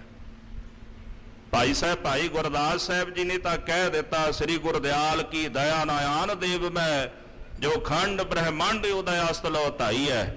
ਜੈਸੀ ਦਇਆ ਸਤਿਗੁਰਾਂ ਦੇ ਹਿਰਦੇ ਵਿੱਚ ਹੈ, ਕਹਿੰਦੇ ਜਿੱਧਰੋਂ ਸੂਰਜ ਚੜ੍ਹਦਾ ਤੇ ਜਿੱਧਰ ਜਾ ਕੇ ਡੁੱਬਦਾ, ਜਾ ਕੇ ਸਾਰੇ ਪਾਸੇ ਭਰਮਣ ਕਰਕੇ ਵੇਖ ਲਓ, ਖੰਡਾਂ ਬ੍ਰਹਮੰਡਾਂ ਦੀ ਖੋਜ ਕਰ ਲਓ। ਜੈਸੇ ਦਇਆਵਾਨ ਸਤਿਗੁਰ ਜੀ ਨੇ, ਐਸਾ ਕੋਈ ਵੀ ਦਇਆਵਾਨ ਤੁਹਾਨੂੰ ਜਗ ਵਿੱਚੋਂ ਨਹੀਂ ਮਿਲੇਗਾ। ਆਪਾਂ ਤਾਂ ਆ ਇੱਕ ਗੁਣ ਨਹੀਂ ਜਾਣ ਸਕੇ ਗੁਰੂ ਦਾ, ਜਿਨ੍ਹਾਂ ਨੇ ਸਾਨੂੰ ਪਾਤਸ਼ਾਹੀਆਂ ਦਿੱਤੀਆਂ। ਗੁਰੂ ਕਲਗੀਧਰ ਸੱਚੇ ਪਾਤਸ਼ਾਹ ਨੇ, ਦੇਉ ਇਨ ਗਰੀਬ ਸਿੱਖਣ ਕੋ ਪਾਤਸ਼ਾਹੀ। ਆਪਾਂ ਤਾਂ ਉਹਨਾਂ ਦਾ ਗੁਣ ਨਹੀਂ ਜਾਣਿਆ, ਅਜੇ ਤਾਈਂ ਉਹਨੂੰ ਪਛਾਣਿਆ ਨਹੀਂ, ਅਜੇ ਤਾਈਂ ਉਹਨੂੰ ਨਹੀਂ ਸਮਝ ਸਕੇ। ਤਾਂ ਜਿਹੜਾ ਗੁਣਾਂ ਦਾ ਸਾਗਰ ਹੈ, ਇੰਨੇ ਗੁਣ ਉਸ ਮਾਲਕ ਦੇ ਸਮਝਣੇ ਤਾਂ ਬੜੀ ਦੂਰ ਦੀ ਗੱਲ ਹੈ। ਉਹ ਮੁਕੰਦ ਮੁਕਤੀ ਦਾਤਾ ਹੈ, ਅਜੇ ਤਾਈਂ ਤਾਂ ਇਹ ਗੁਣ ਨਹੀਂ ਆਪਾਂ ਉਹਦਾ ਮਾਲਕ ਦਾ ਜਾਣ ਸਕੇ। ਬਹੁਤੇ ਗੁਣਾਂ ਨੂੰ ਜਾਣਨਾ ਤਾਂ ਬੜੀ ਦੂਰ ਦੀ ਗੱਲ ਹੈ ਖਾਲਸਾ ਜੀ। ਜਿਨ੍ਹਾਂ ਨੇ ਇੱਕ ਗੁਣ ਵੀ ਮਾਲਕ ਦਾ ਜਾਣ ਲਿਆ ਕਿ ਉਹ ਕਿਰਪਾਲੂ ਹੈ, ਦਇਆ ਦਾ ਸਾਗਰ ਹੈ, ਉਹਨਾਂ ਦਾ ਉਧਾਰ ਹੋ ਗਿਆ। ਪ੍ਰੇਮਾ ਕੋੜੀ ਆਇਆ, ਗੁਰੂ ਅਮਰਦਾਸ ਸਾਹਿਬ ਜੀ ਦੇ ਚਰਨ ਫੜ ਲਏ, ਮੇਰਾ ਗਿਆ ਕਛੋਟਾ ਲੱਦਾ। ਪਤਾ ਸੀ ਉਹ ਦਇਆ ਦੇ ਸਾਗਰ ਨੇ, ਬੜੇ ਪਿਆਰ ਵਾਲੇ ਹਨ। ਤਾਂ ਗੁਰਮੁਖੋ ਸਤਿਗੁਰਾਂ ਨੇ ਉਹਦਾ ਉਧਾਰ ਕਰ ਦਿੱਤਾ। ਕੇਵਲ ਉਹਦਾ ਸਰੀਰ ਰੋਗ ਨਹੀਂ ਕੀਤਾ, ਅੰਦਰ ਦੇ ਪਰਦੇ ਖੋਲ ਕੇ ਉਹਨੂੰ ਵੀ ਭਾਵ ਸਾਗਰ ਤੋਂ ਸਾਹਿਬ ਜੀ ਨੇ ਤਾਰ ਦਿੱਤਾ ਹੈ। ਜਿਨ੍ਹਾਂ ਨੇ ਗੁਰੂ ਦਾ ਇੱਕ ਗੁਣ ਵੀ ਜਾਣ ਲਿਆ, ਉਹਨੂੰ ਪਛਾਣ ਲਿਆ, ਉਹਦੀ ਅਰਾਧਨਾ ਕਰ ਲਈ, ਉਹ ਵੀ ਭਾਵ ਸਾਗਰ ਤੋਂ ਤਰ ਗਏ। ਕਵੀ ਜੀ ਕਹਿੰਦੇ, ਹੇ ਅਕਾਲ ਪੁਰਖ ਤੂੰ ਸੁੱਖਾਂ ਦਾ ਸਾਗਰ ਹੈ, ਤੇਰੇ ਗੁਣਾਂ ਦਾ ਕਦੇ ਵੀ ਪਾਰਾਵਾਰ ਨਹੀਂ ਪਾਇਆ ਜਾ ਸਕਦਾ। ਪਾਰਨ ਜੀਵਨ ਕੋ ਕਰਤਾ, ਤੁਸੀਂ ਜਗ ਦੇ ਜੀਵਾਂ ਦੀ ਪ੍ਰਤਪਾਲਣਾ ਕਰਦੇ ਹੋ, ਐਸੇ ਦਇਆਵਾਨ ਹੋ ਮਹਾਰਾਜ। ਜਿਹੜਾ ਔਗਣ ਵੀ ਕਮਾਉਂਦਾ ਹੈ ਉਹਨੂੰ ਵੀ ਪਾਲਦੇ ਹੋ। ਦਾਸ ਕਈ ਵਾਰੀ ਉਦਾਹਰਣ ਦਿੰਦਾ ਹੈ ਕਿ ਜਦੋਂ ਅਸੀਂ ਕਿਸੇ ਮਨੁੱਖ ਦੇ ਨਾਲ ਆਪਣਾ ਪ੍ਰੇਮ ਰੱਖਦੇ ਹਾਂ ਤੇ ਜਦੋਂ ਸਾਨੂੰ ਉਹ ਮਨੁੱਖ ਕਿਤੇ ਨਾ ਕਿਤੇ ਗਲਤੀ ਕਰਦਾ ਦਿਖਾਈ ਦੇ ਜਾਏ ਤੇ ਅਸੀਂ ਮੁੜ ਕੇ ਉਹਨੂੰ ਮੂੰਹ ਨਹੀਂ ਲਾਉਂਦੇ। ਆਪਾਂ ਕਹਿ ਦਿੰਦੇ ਆ ਵੀ ਇਹ ਤਾਂ ਮਾੜਾ ਹੈ, ਇਹ ਗਲਤ ਹੈ, ਇਹਦੀ ਸੰਗਤ ਵਿੱਚ ਨਹੀਂ ਆਪਾਂ ਬਹਿਣਾ। ਆਪਾਂ ਉਹਦਾ ਤਿਆਗ ਕਰਦੇ ਆ, ਤਿਰਸਕਾਰ ਕਰਦੇ ਆ। ਜਿਹਨੂੰ ਬੰਦਾ ਦਾਨ ਦਿੰਦਾ ਹੋਵੇ, ਜੇਕਰ ਪਤਾ ਲੱਗ ਜਾਏ ਵੀ ਇਹ ਬੰਦਾ ਮਾੜੇ ਕੰਮ ਕਰਦਾ ਹੈ, ਉਹਨੂੰ ਦਾਨ ਦੇਣਾ ਆਪਾਂ ਬੰਦ ਕਰ ਦਿੰਦੇ ਆ। ਜਿਹਨੂੰ ਭੋਜਨ ਦਿੰਦੇ ਹੋਈਏ ਪਤਾ ਲੱਗੇ ਵੀ ਇਹ ਬੁਰੇ ਕਰਮ ਕਰਦਾ, ਆਪਾਂ ਉਹਨੂੰ ਭੋਜਨ ਦੇਣਾ ਬੰਦ ਕਰ ਦਿੰਦੇ ਆ। ਪਰ ਵੇਖੋ ਉਹ ਦਇਆ ਨਿਧ ਸੁਆਮੀ ਅਕਾਲ ਪੁਰਖ ਕੈਸਾ ਹੈ, ਉਹ ਸਮਸਤ ਜੀਵਾਂ ਦੇ ਕਰਮ ਵੇਖਦਾ ਪਰ ਫਿਰ ਵੀ ਰੋਜੀ ਰੋਟੀ ਦਿੰਦਾ ਹੋਇਆ ਹਾਰਦਾ ਨਹੀਂ। ਗੁਰੂ ਕਲਗੀਧਰ ਸੱਚੇ ਪਾਤਸ਼ਾਹ ਜੀ ਕਹਿੰਦੇ, ਦੀਨ ਦਿਆਲ ਦਇਆ ਨਿਧ ਦੋਖਨ ਦੇਖਤ ਹੈ ਪਰ ਦੇਤ ਨਾ ਹਾਰੈ। ਉਹ ਦੀਨਾਂ ਤੇ ਦਇਆ ਕਰਨ ਵਾਲਾ, ਦਇਆ ਦਾ ਖਜ਼ਾਨਾ ਕਾਲ ਪੁਰਖ ਸਾਰਿਆਂ ਦੇ ਦੁੱਖ ਵੇਖਦਾ ਹੈ ਪਰ ਰੋਜੀ ਰੋਟੀ ਦਿੰਦਾ ਹੋਇਆ ਉਹ ਪਿੱਛੇ ਨਹੀਂ ਹਟਦਾ। ਸਭ ਦੀ ਉਹ ਪ੍ਰਤਪਾਲਨਾ ਕਰੀ ਜਾ ਰਿਹਾ ਹੈ। ਔਖਤ ਹੈ ਜਲ ਮੈਂ ਥਲ ਮੈਂ ਪਲ ਮੈਂ ਕਲ ਕੇ ਨਹੀਂ ਕਰਮ ਵਿਚਾਰੈ। ਪਾਣੀ ਵਿੱਚ ਕੀ, ਧਰਤੀ ਤੇ ਰਹਿਣ ਵਾਲੇ ਜਿਹੜੇ ਆਕਾਸ਼ਚਾਰੀ ਨੇ, ਹਰ ਕਿਸੇ ਦੀ ਉਹ ਪ੍ਰਤਪਾਲਨਾ ਕਾਲ ਪੁਰਖ ਵਾਹਿਗੁਰੂ ਕਰ ਰਿਹਾ ਹੈ। ਪਾਰਨ ਜੀਵਨ ਕੋ ਕਰਤਾ, ਉਹ ਸਮਸਤ ਜੀਵਾਂ ਦੀ ਪ੍ਰਤਪਾਲਨਾ ਕਰਦਾ ਹੈ। ਜਿਸ ਕੋ ਜਸ ਬੇਦ ਬਦੈ ਸਮਚਾਰਨ। ਇਸੇ ਤਰ੍ਹਾਂ ਜਿਹੜੇ ਚਾਰ ਵੇਦ ਨੇ ਉਸ ਅਕਾਲ ਪੁਰਖ ਵਾਹਿਗੁਰੂ ਪਰਮੇਸ਼ਰ ਜੀ ਦਾ ਜਸ ਤਾਂ ਕਰਦੇ ਨੇ, ਪਰ ਉਹਨਾਂ ਚਾਰ ਵੇਦਾਂ ਕੋਲੋਂ ਵੀ ਪਰਮੇਸ਼ਰ ਬਾਰੇ ਜਾਣਿਆ ਨਹੀਂ ਗਿਆ। ਉਹ ਵੀ ਅੰਤ ਨੂੰ ਉਹਨੂੰ ਨੇਤ ਨੇਤ ਨੇਤ ਕਹਿ ਪੁਕਾਰਦੇ ਹਨ। ਚਾਰਨ ਭੇਦ ਲਖਿਓ ਨਾ ਗਇਓ। ਚਾਰਾਂ ਦੇ ਪਾਸੋਂ ਅਕਾਲ ਪੁਰਖ ਵਾਹਿਗੁਰੂ ਪਰਮੇਸ਼ਰ ਦਾ ਭੇਦ ਨਾ ਜਾਣਿਆ ਗਿਆ। ਕਿਸ ਕੋ ਨਾ ਵਿਸ਼ੈ ਸਰੂਪ ਅਕਾਰਨ। ਕਿਉਂਕਿ ਉਹ ਐਸਾ ਅਕਾਰਨ ਰੂਪ ਹੈ, ਉਹ ਕਿਸੇ ਇੰਦਰੇ ਦਾ ਵਿਸ਼ਾ ਨਹੀਂ। ਨਾ ਉਹ ਨੇਤਰਾਂ ਦਾ ਵਿਸ਼ਾ ਹੈ, ਨਾ ਉਹ ਰਸਨਾ ਦਾ ਵਿਸ਼ਾ ਹੈ, ਨਾ ਉਹ ਕੰਨਾਂ ਦਾ ਵਿਸ਼ਾ ਹੈ। ਮਨ ਤੇ ਬੁੱਧ ਤੋਂ ਵੀ ਉਹ ਪਰੇ ਤੋਂ ਪਰੇ ਹੈ। ਗੁਰੂ ਕਲਗੀਧਰ ਸੱਚੇ ਪਾਤਸ਼ਾਹ ਕਹਿੰਦੇ ਹਨ ਕਿ ਉਹਦੇ ਤਾਈ ਤਾਂ ਕਿਸੇ ਦੀ ਪਹੁੰਚ ਨਹੀਂ, ਅਸੰਭ ਹੈ। ਕੌਣ ਪਹੁੰਚੇ ਉਹਦੇ ਤਾਈ? ਅਗੰਭ ਹੈ। ਕੋਈ ਪਹੁੰਚ ਸਕਦਾ ਉਹਦੇ ਤਾਈ? ਕਿਸੇ ਦੀ ਵੀ ਪਹੁੰਚ ਨਹੀਂ ਉਹਦੇ ਤਾਈ। ਇੱਕ ਬੜਾ ਸੁੰਦਰ ਬਚਨ ਗੁਰੂ ਨਾਨਕ ਸਾਹਿਬ ਸੱਚੇ ਪਾਤਸ਼ਾਹ ਦਾ ਹੁੰਦਾ, ਆਏ ਨਾ ਸਕਾ ਤੁਝ ਕੰਨ ਪਿਆਰੇ ਭੇਜ ਨਾ ਸਕਾ ਕੋਏ। ਨਾ ਤਾਂ ਮੈਂ ਆਪ ਤੇਰੇ ਤਾਈ ਆ ਸਕਦਾ ਤੇ ਨਾ ਕਿਸੇ ਨੂੰ ਭੇਜ ਸਕਦਾ, ਕਿਉਂਕਿ ਵਾਹਿਗੁਰੂ ਤੇਰੇ ਤਾਈ ਨਾ ਮੇਰੀ ਪਹੁੰਚ ਹੈ ਨਾ ਕਿਸੇ ਦੂਜੇ ਦੀ ਪਹੁੰਚ ਹੈ। ਫਿਰ ਇਸ ਅਵਸਥਾ ਵਿੱਚ ਕੀ ਹੁੰਦਾ ਵੀ ਉਹ ਆਪ ਆ ਕੇ ਮਿਲਦਾ ਆਪਣੇ ਪਿਆਰਿਆਂ ਨੂੰ, ਆਪਣੇ ਭਗਤਾਂ ਨੂੰ। ਜਿੰਨੇ ਵੀ ਭਗਤ ਜਨ ਨੇ ਉਹਨਾਂ ਨੂੰ ਪਰਮੇਸ਼ਰ ਆਪ ਆ ਕੇ ਮਿਲਿਆ। ਚਲੋ ਉਦਾਹਰਣ ਵਜੋਂ ਗੁਰੂ ਨਾਨਕ ਸਾਹਿਬ ਜੀ ਭਾਈ ਲਾਲੋ ਦੇ ਘਰ 'ਚ ਜਾਂਦੇ, ਉਥੋਂ ਸੰਗਲਾ ਦੀਪ ਜਾਂਦੇ ਨੇ ਰਾਜੇ ਸ਼ਿਵਨਾਭ ਦੇ ਕੋਲ, ਤੇ ਰਾਜਾ ਸ਼ਿਵਨਾਭ ਤਾਂ ਭਾਈ ਮਨ ਸੁਖ ਨੂੰ ਕਹਿੰਦਾ ਸੀ ਵੀ ਤੁਸੀਂ ਮੇਰੇ ਨਾਲ ਚੱਲੋ, ਵੀ ਤੁਹਾਡਾ ਸਾਰਾ ਵਪਾਰ ਦਾ ਸਮਾਨ ਮੈਂ ਖਰੀਦ ਲੈਣਾ ਤੇ ਗੁਰੂ ਨਾਨਕ ਸਾਹਿਬ ਦੇ ਦਰਸ਼ਨ ਕਰਾ ਦਿਓ। ਕਹਿੰਦੇ ਲੋੜ ਨਹੀਂ ਉੱਥੇ ਜਾਣ ਦੀ, ਇੱਥੇ ਹੀ ਆ ਜਾਣਾ।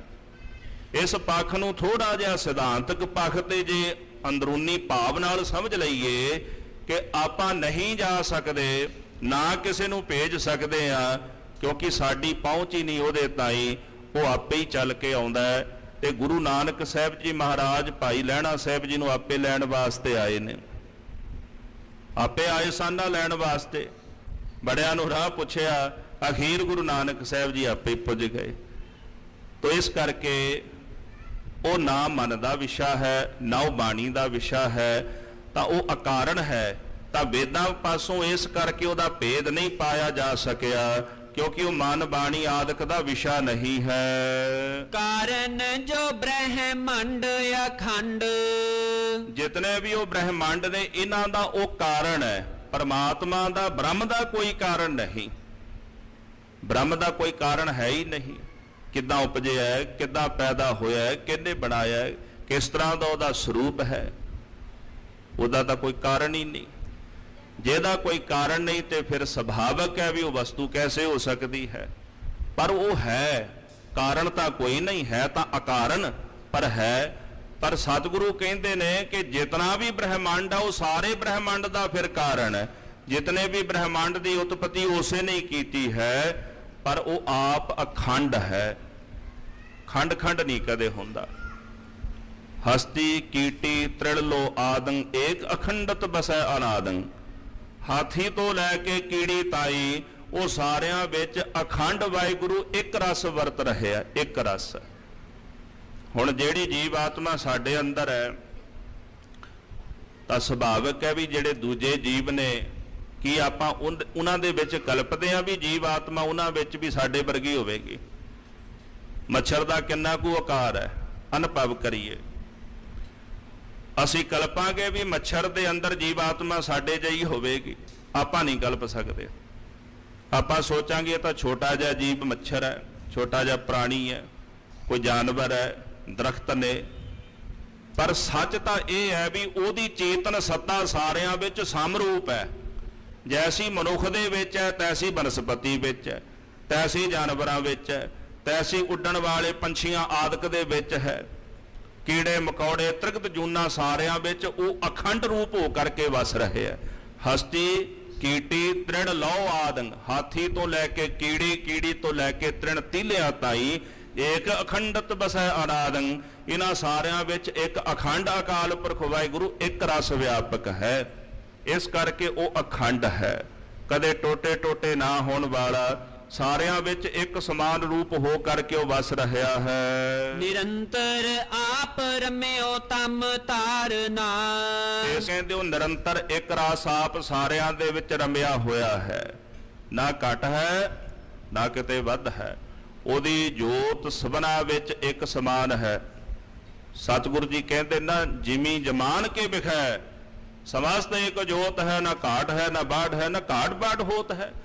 ਉਹਦੀ ਜਿਹੜੀ ਚੇਤਨ ਸੱਤਾ, ਉਹਦੀ ਜੋਤ ਸਾਰਿਆਂ ਵਿੱਚ ਧਰਤੀ ਆਕਾਸ਼ ਦੇ ਵਿੱਚ ਇੱਕ ਸਮਾਨ ਹੋ ਕਰਕੇ ਵਸੀ ਹੈ, ਨਾ ਘਟਦੀ ਹੈ ਤੇ ਨਾ ਵੱਧਦੀ ਹੈ। ਤਾਰੇ ਅਨੇਕ ਵਿਵੇਕ ਜਹਾਜ਼ ਦੇ, ਕਵੀ ਭਾਈ ਸੰਤੋਖ ਸਿੰਘ ਜੀ ਅਕਾਲ ਪੁਰਖ ਦੇ ਮੰਗਲ ਤੋਂ ਬਾਅਦ ਜਗਤ ਗੁਰਦੇਵ ਗੁਰੂ ਨਾਨਕ ਸਾਹਿਬ ਸੱਚੇ ਪਾਤਸ਼ਾਹ ਦਾ ਮੰਗਲ ਕਰਦੇ ਨੇ, ਜਿਨ੍ਹਾਂ ਦੀ ਬਾਬਤ ਗੁਰੂ ਕਲਗੀਧਰ ਸੱਚੇ ਪਾਤਸ਼ਾਹ ਸਰਬਲੋਹ ਪ੍ਰਕਾਸ਼ ਵਿੱਚ ਲਿਖਦੇ, ਸ੍ਰੀ ਗੁਰੂ ਨਾਨਕ ਆਪ ਪਰਮੇਸ਼ਵਰ ਅਵਤਾਰ ਦੀ ਉਹ ਸ਼ੁਭ ਬੰਸ ਪ੍ਰਦਾਨਾ। ਗੁਰੂ ਨਾਨਕ ਸਾਹਿਬ ਜੀ ਮਹਾਰਾਜ ਕੌਣ ਨੇ? ਗੁਰੂ ਕਲਗੀਧਰ ਜੀ ਕਹਿੰਦੇ ਆਪ ਪਰਮੇਸ਼ਰ ਹਨ। ਇਸ ਮਾਤ ਲੋਕ ਦੀ ਧਰਤੀ ਉੱਪਰ ਜੀਵਾਂ ਦਾ ਉਧਾਰ ਕਰਨ ਵਾਸਤੇ ਆਏ। ਜੈਸੇ ਭਾਈ ਗੁਰਦਾਸ ਸਾਹਿਬ ਜੀ ਵੀ ਲਿਖਦੇ ਨੇ, रोम रोम कोट ब्रह्मांड को निवास जास मानस अवतार तार दर्श दिखाए हैं। गुरु ग्रंथ साहिब जी महाराज भी कहते आप नारायण कला तार जग मह परवरियो। गुरु नानक साहिब दे रूप विच अकाल पुरख समात लोक दी धरती ते आए, साडे जहे जीवां दा उद्धार करन वास्ते साडा जिहा ही रूप उन्हां ने धारण कर लिया। मनुखा जामे दे विच आए, तारे अनेक विवेक जहाज दे ਗਿਆਨ ਰੂਪੀ ਜਹਾਜ਼ ਬਖਸ਼ਿਸ਼ ਕਰਕੇ ਗੁਰੂ ਨਾਨਕ ਸਾਹਿਬ ਜੀ ਮਹਾਰਾਜ ਨੇ ਅਨੇਕਾਂ ਹੀ ਜੀਵਾਂ ਨੂੰ ਭਵ ਸਾਗਰ ਤੋਂ ਤਾਰ ਦਿੱਤਾ, ਅਨੇਕਾਂ ਦਾ ਹੀ ਉਧਾਰ ਕਰ ਦਿੱਤਾ ਹੈ। ਖੋਲ ਦੀਏ ਔਰ ਮੋਹ ਕੇ ਤਾਰੇ, ਜਿਹੜੇ ਹਿਰਦੇ ਵਿੱਚ ਮੋਹ ਦੇ ਤਾਲੇ ਲੱਗੇ ਹੋਏ ਸਨ ਨਾ, ਜਿਨ੍ਹਾਂ ਨੂੰ ਕੋਈ ਖੋਲ ਨਹੀਂ ਸਕਿਆ, ਧੰਨ ਗੁਰੂ ਨਾਨਕ ਸਾਹਿਬ ਜੀ ਨੇ ਦਇਆ ਦ੍ਰਿਸ਼ਟੀ ਕੀਤੀ। ਜਿਨ੍ਹਾਂ ਜਿਨ੍ਹਾਂ ਉੱਪਰ ਮਹਾਰਾਜ ਦੀ ਦ੍ਰਿਸ਼ਟੀ ਪਈ, ਉਹਨਾਂ ਦੇ ਹਿਰਦੇ ਦੇ ਮੋਹ ਦੇ ਤਾਲੇ ਮੇਰੇ ਪਾਤਸ਼ਾਹ ਨੇ ਖੋਲ ਦਿੱਤੇ ਨੇ। ਜਿਨ੍ਹਾਂ ਨੂੰ ਕੋਈ ਤਾਰ ਨਹੀਂ ਸਕਿਆ, ਦੇਵਲੂਤ ਵਰਗੇ, ਹੋਰ ਕੌਡੇ ਰਾਖਸ਼ ਵਰਗੇ ਕੈਸੇ ਸ਼ਰਾਪੇ ਹੋਏ ਸਨ, ਗੁਰੂ ਨਾਨਕ ਸਾਹਿਬ ਨੇ ਦਇਆ ਕਰਕੇ ਉਹਨਾਂ ਨੂੰ ਵੀ ਭਵ ਸਾਗਰ ਤੋਂ ਤਾਰ ਦਿੱਤਾ ਹੈ। ਤਾਰੇ ਵਿਸਾਲ ਪਖੰਡ ਪ੍ਰਚੰਡ ਜੇ, ਸਾਧ ਸੰਗਤ ਜੀ ਜਿਹੜੇ ਪ੍ਰਚੰਡ ਪਖੰਡ ਕਰਨ ਵਾਲੇ ਸਨ, ਗੁਰੂ ਨਾਨਕ ਸਾਹਿਬ ਸੱਚੇ ਪਾਤਸ਼ਾਹ ਨੇ ਪ੍ਰਚੰਡ ਹੋ ਕੇ ਉਹਨਾਂ ਨੂੰ ਤਾੜਿਆ ਵੀ। ਜਿਨ੍ਹਾਂ ਨੂੰ ਤਾੜਨ ਦੀ ਲੋੜ ਪਈ ਉਹਨਾਂ ਨੂੰ ਤਾੜਿਆ, ਕਿਉਂਕਿ ਜੇਕਰ ਕੋਈ ਗਿਆਨ ਦਾ ਅਧਿਕਾਰੀ, ਗਿਆਨ ਉਸ ਨੂੰ ਦਿੱਤਾ ਜਾ ਸਕਦਾ ਹੈ ਨਾ। ਜਿਹੜਾ ਗਿਆਨ ਦਾ ਅਧਿਕਾਰੀ ਨਹੀਂ, ਉਹਨੂੰ ਗਿਆਨ ਕਿਵੇਂ ਦੇਾਂਗੇ ਆਪਾਂ? ਉਹ ਤਾਂ ਗਿਆਨ ਨਾਲ ਸਮਝੇਗਾ ਨਹੀਂ। ਜਿਵੇਂ ਬੁੱਧ ਇੱਕ ਦਿਨ ਉਪਦੇਸ਼ ਦੇਣ ਲੱਗ ਪਏ ਕਿਸੇ ਬੰਦੇ ਨੂੰ, ਜਿਉਂ ਉਪਦੇਸ਼ ਦੇਣ ਲੱਗੇ ਤੇ ਬਾਅਦ ਵਿੱਚ ਕਹਿੰਦੇ ਸਮਝ ਆਈ ਕੁਝ? ਉਹ ਕਹਿੰਦਾ ਜੀ ਮੈਨੂੰ ਤਾਂ ਸਮਝ ਨਹੀਂ ਆਈ। ਕਹਿੰਦੇ ਕਿਉਂ? ਵੀ 1 ਘੰਟਾ ਹੋ ਗਿਆ ਮੈਂ ਤੈਨੂੰ ਉਪਦੇਸ਼ ਦੇ ਰਿਹਾ। ਉਹ ਕਹਿੰਦੇ ਜੀ ਆਪਾਂ ਨੂੰ ਤਾਂ ਲੱਗੀ ਹੈ ਭੁੱਖ, ਆਪਾਂ ਨੂੰ ਭੋਜਨ ਚਾਹੀਦਾ। ਹੁਣ ਜਿਹਨੂੰ ਭੋਜਨ ਚਾਹੀਦਾ ਤੇ ਉਹਨੂੰ ਉਪਦੇਸ਼ ਦੇਈ ਜਾਈਏ, ਉਹਨੂੰ ਸਮਝ ਆਏਗੀ ਕੁਝ? ਜਿਹਨੇ ਭੋਜਨ ਛਕਣਾ ਉਹਨੂੰ ਭੋਜਨ ਚਾਹੀਦਾ। ਜਿਹੜਾ ਗਿਆਨ ਦਾ ਅਧਿਕਾਰੀ ਹੈ ਉਹਨੂੰ ਗਿਆਨ ਚਾਹੀਦਾ, ਤੇ ਜਿਹੜਾ ਗਿਆਨ ਨਾਲ ਨਾ ਸਮਝੇ ਫਿਰ ਉਹਨੂੰ ਤਾੜਨਾ ਵੀ ਕਰਨੀ ਪੈਂਦੀ ਹੈ। ਬੰਦਾ ਪਸ਼ੂ ਨੂੰ ਤਾੜਦਾ ਕਿਉਂ ਹੈ? ਕਿਉਂਕਿ ਪਸ਼ੂ ਸਮਝਦਾ ਨਹੀਂ। ਤਾਂ ਪਸ਼ੂ ਨੂੰ ਤਾੜਨਾ ਹੁੰਦੀ ਹੈ। ਜਦੋਂ ਆਪਾਂ ਕਿਸੇ ਨੂੰ ਕੋਈ ਗੱਲ ਕਹਿ ਕੇ ਸਮਝਾਉਂਦੇ ਆ, ਜਦੋਂ ਨਹੀਂ ਸਮਝਦਾ ਫਿਰ ਆਪਾਂ ਉਹਦੀ ਤਾੜਨਾ ਵੀ ਕਰਦੇ ਆ। ਗੁਰੂ ਨਾਨਕ ਸਾਹਿਬ ਜੀ ਮਹਾਰਾਜ ਚੱਲ ਬਟਾਲੇ ਜਾਂਦੇ ਨੇ, ਸਿੱਧਾ ਨਾਲ ਚਰਚਾ ਹੁੰਦੀ ਹੈ। ਜਦੋਂ ਨਹੀਂ ਸਮਝਦੇ ਤੇ ਭੰਗਰਨਾਥ ਵਰਗਾ ਆਕਾਸ਼ ਵਿੱਚ ਉੱਡ ਪੈਂਦਾ, ਤੇ ਗੁਰੂ ਨਾਨਕ ਸਾਹਿਬ ਜੀ ਸਮਝ ਗਏ ਵੀ ਇਹ ਨਹੀਂ ਏਦਾਂ ਸਮਝਣ ਵਾਲਾ। ਮਹਾਰਾਜ ਨੇ ਚਰਨ ਦੀ ਖੜਾਂ ਪਿੱਛੇ ਉਡਾ ਦਿੱਤੀ ਉਹਦੇ। ਹੁਣ ਉਹ ਜਿੱਥੇ ਭੰਗਰਨਾਥ ਜਾਂਦਾ ਉਹਦੇ ਸਿਰ 'ਚ ਵੱਜਦੀ ਖੜਾਂ ਮਹਾਰਾਜ ਜੀ ਦੀ। ਇਹੋ ਜਿਹੇ ਪਖੰਡ ਕਰਨ ਵਾਲੇ ਜਿਹੜੇ ਸਨ, ਉਹਨਾਂ ਨੂੰ ਮਹਾਰਾਜ ਨੇ ਪ੍ਰਚੰਡ ਹੋ ਕਰਕੇ ਫਿਰ ਤਾੜਿਆ, ਤਾੜ ਕੇ ਉਹਨਾਂ ਨੂੰ ਸਮਝਾ ਦਿੱਤਾ ਹੈ। ਹਾਂਜੀ, ਆਗੇ ਅਰੇ ਤਿੰਨ ਮਾਨ ਉਤਾਰੇ। ਜਿਹੜੇ ਅੱਗੇ ਆ ਕੇ ਅੜ ਗਏ ਮਹਾਰਾਜ ਸੱਚੇ ਪਾਤਸ਼ਾਹ ਦੇ, ਉਹਨਾਂ ਦਾ ਮਾਨ ਸਤਿਗੁਰਾਂ ਨੇ ਉਤਾਰ ਦਿੱਤਾ। ਕਿਤੇ ਸਿੱਧਾਂ ਦਾ ਮਾਨ ਸਤਿਗੁਰਾਂ ਨੇ ਉਤਾਰਿਆ। ਸ਼ਬਦ ਜਿੱਤੀ ਸਿੱਧ ਮੰਡਲੀ ਕੀ ਤੂੰ ਸੇ ਆਪਣਾ ਪੰਥ ਨਿਰਾਲਾ। ਸਿੱਧਾਂ ਦਾ ਮਾਣ ਹੰਕਾਰ ਤੋੜ ਕੇ ਉਹਨਾਂ ਨੂੰ ਉਪਦੇਸ਼ ਬਖਸ਼ਿਸ਼ ਕੀਤਾ। ਕਿਤੇ ਜਗਨਨਾਥਪੁਰੀ ਜਾਂਦੇ ਨੇ, ਕਿਤੇ ਕੁਰਸ਼ੇਤਰ ਜਾ ਕੇ ਪੰਡਤਾਂ ਨਾਲ ਚਰਚਾ ਕਰਦੇ, ਕਿਤੇ ਮਹਾਰਾਜ ਜੀ ਮਦੀਨੇ ਜਾਂਦੇ, ਕਿਤੇ ਮੱਕੇ ਜਾ ਕੇ ਉਥੋਂ ਦੇ ਲੋਕਾਂ ਦਾ ਹੰਕਾਰ ਦੂਰ ਕਰਦੇ ਨੇ।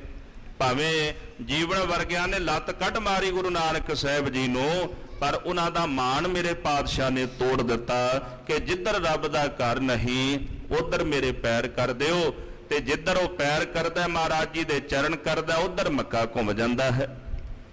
ਉਹਨਾਂ ਨੂੰ ਬੜਾ ਮਾਣ ਹੰਕਾਰ ਮੇਰੇ ਸਾਹਿਬ ਨੇ, ਉਹਨਾਂ ਦਾ ਮਾਣ ਹੰਕਾਰ ਵੀ ਅੰਦਰੋਂ ਨਿਬਰਤ ਕਰ ਦਿੱਤਾ।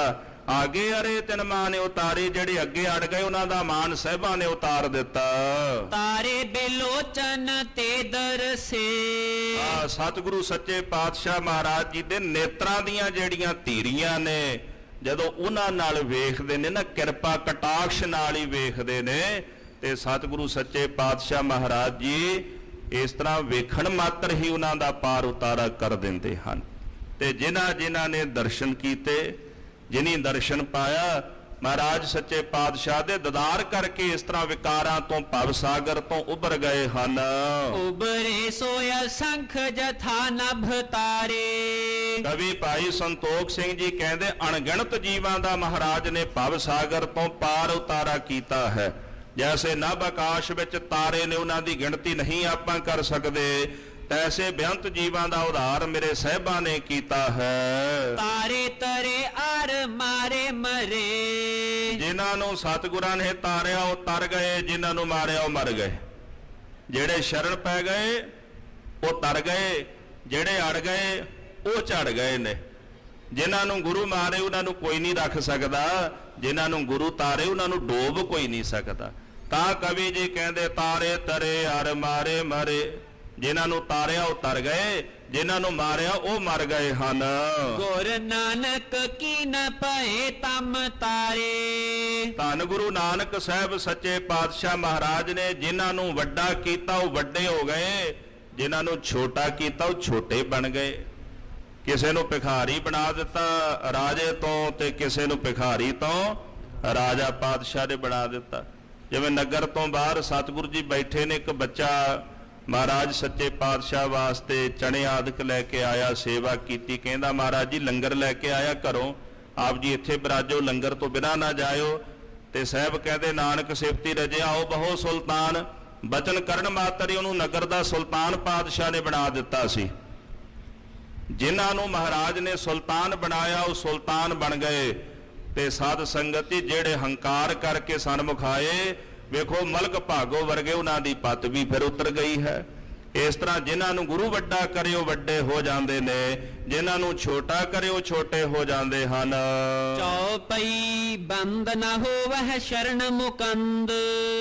ਧੰਨ ਗੁਰੂ ਅੰਗਦ ਦੇਵ ਜੀ ਮਹਾਰਾਜ ਸੱਚੇ ਪਾਤਸ਼ਾਹ। ਸ੍ਰੀ ਨਾਨਕ ਅੰਗਦ ਕਰਮਾਨਾ।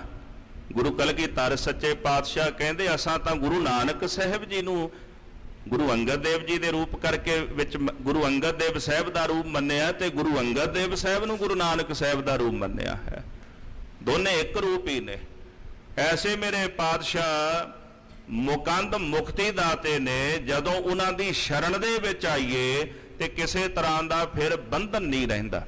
ਇਹਦਾ ਪਹਿਲਾ ਭਾਵ ਹੈ ਕਿ ਉਹਨਾਂ ਦੀ ਸ਼ਰਨ ਦੇ ਵਿੱਚ ਕੋਈ ਬੰਦਸ਼ ਨਹੀਂ। ਕੋਈ ਵੀ ਆਵੇ, ਕੋਈ ਵੀ ਚਲਾ ਜਾਏ, ਚਾਹੇ ਕੋਈ ਪਾਪੀ ਆਵੇ, ਕੋਈ ਅਪਰਾਧੀ ਆਵੇ, ਸਭ ਦਾ ਹੀ ਭਲਾ ਕਰੀ ਜਾਂਦੇ ਨੇ। ਜਿਵੇਂ ਖਡੂਰ ਸਾਹਿਬ ਦਾ ਮੱਧਪਾਨੀ ਜਿਹੜਾ ਹੰਕਾਰੀ ਚੌਧਰੀ ਆਇਆ, ਉਹਦਾ ਵੀ ਭਲਾ ਮਹਾਰਾਜ ਨੇ ਕੀਤਾ। ਹੁਕਮ ਕਰ ਦਿੱਤਾ ਵੀ ਬਚਨ ਪਾਲ ਨਹੀਂ ਸਾਡਾ, ਵੀ ਅੱਜ ਤੋਂ ਬਾਅਦ ਮਧਰਾ ਦਾ ਸੇਵਨ ਨਾ ਕਰੀ, ਜੇ ਕੀਤਾ ਤੇ ਫਿਰ ਰੋਗ ਆ ਕੇ ਤੈਨੂੰ ਵਿਆਪ ਜਾਣਾ। ਉਹਨਾਂ ਦੇ ਦਰਬਾਰ ਵਿੱਚ ਕੋਈ ਵੀ ਆਵੇ ਸਭ ਦਾ ਭਲਾ ਹੈ। ਤਾਂ ਕਬੀਰ ਸਾਹਿਬ ਜੀ ਕਹਿੰਦੇ, ਕਬੀਰ ਜਿਹ ਦਰ ਆਵਤ ਜਾਤਿਓ ਹਟਕੈ ਨਾਹੀ ਕੋਏ, ਸੋ ਦਰ ਕੈਸੇ ਛੋਡੀਐ ਜੋ ਦਰ ਐਸਾ ਹੋਏ। ਜਿਸ ਦਰ ਦੇ ਉੱਤੇ ਕਿਤੇ ਵੀ ਆਣ ਜਾਣ ਦੀ ਰੁਕਾਵਟ ਰਹੀ। ਵੇਖੋ ਕਿਸੇ ਕੋਲੋਂ ਮੰਗਣ ਲਈ 1 ਦਿਨ 2 ਦਿਨ 4 ਦਿਨ ਜਾਈਏ, ਇੱਕ ਦਿਨ ਅਗਲਾ ਕਹਿੰਦਾ ਰੋਜ਼ ਹੀ ਆ ਜਾਂਦਾ ਮੰਗਣ ਵਾਸਤੇ।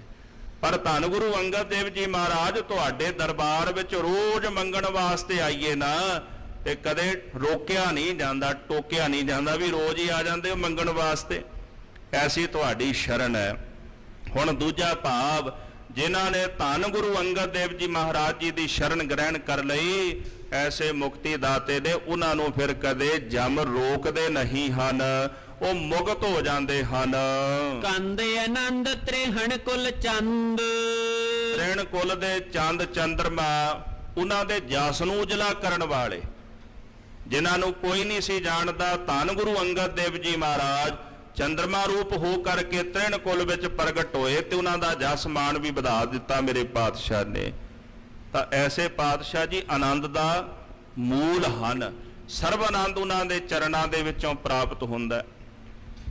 ਆਨੰਦ ਆਨੰਦ ਸਭ ਕੋ ਕਹੈ, ਆਨੰਦ ਗੁਰੂ ਤੇ ਜਾਣਿਆ ਜਾਣਿਆ, ਆਨੰਦ ਸਦਾ ਗੁਰ ਤੇ ਕਿਰਪਾ ਕਰੇ ਪਿਆਰਿਆ, ਕਰ ਕਿਰਪਾ ਕਲਵੇ ਕੱਟੇ ਗਿਆਨ ਅੰਜਨ ਸਾਰਿਆ, ਅੰਦਰੋਂ ਜਿਨ ਕਾ ਮੋਹ ਟੁੱਟਾ ਤਿਨ ਕਾ ਸ਼ਬਦ ਸੱਚਾ ਸਵਾਰਿਆ।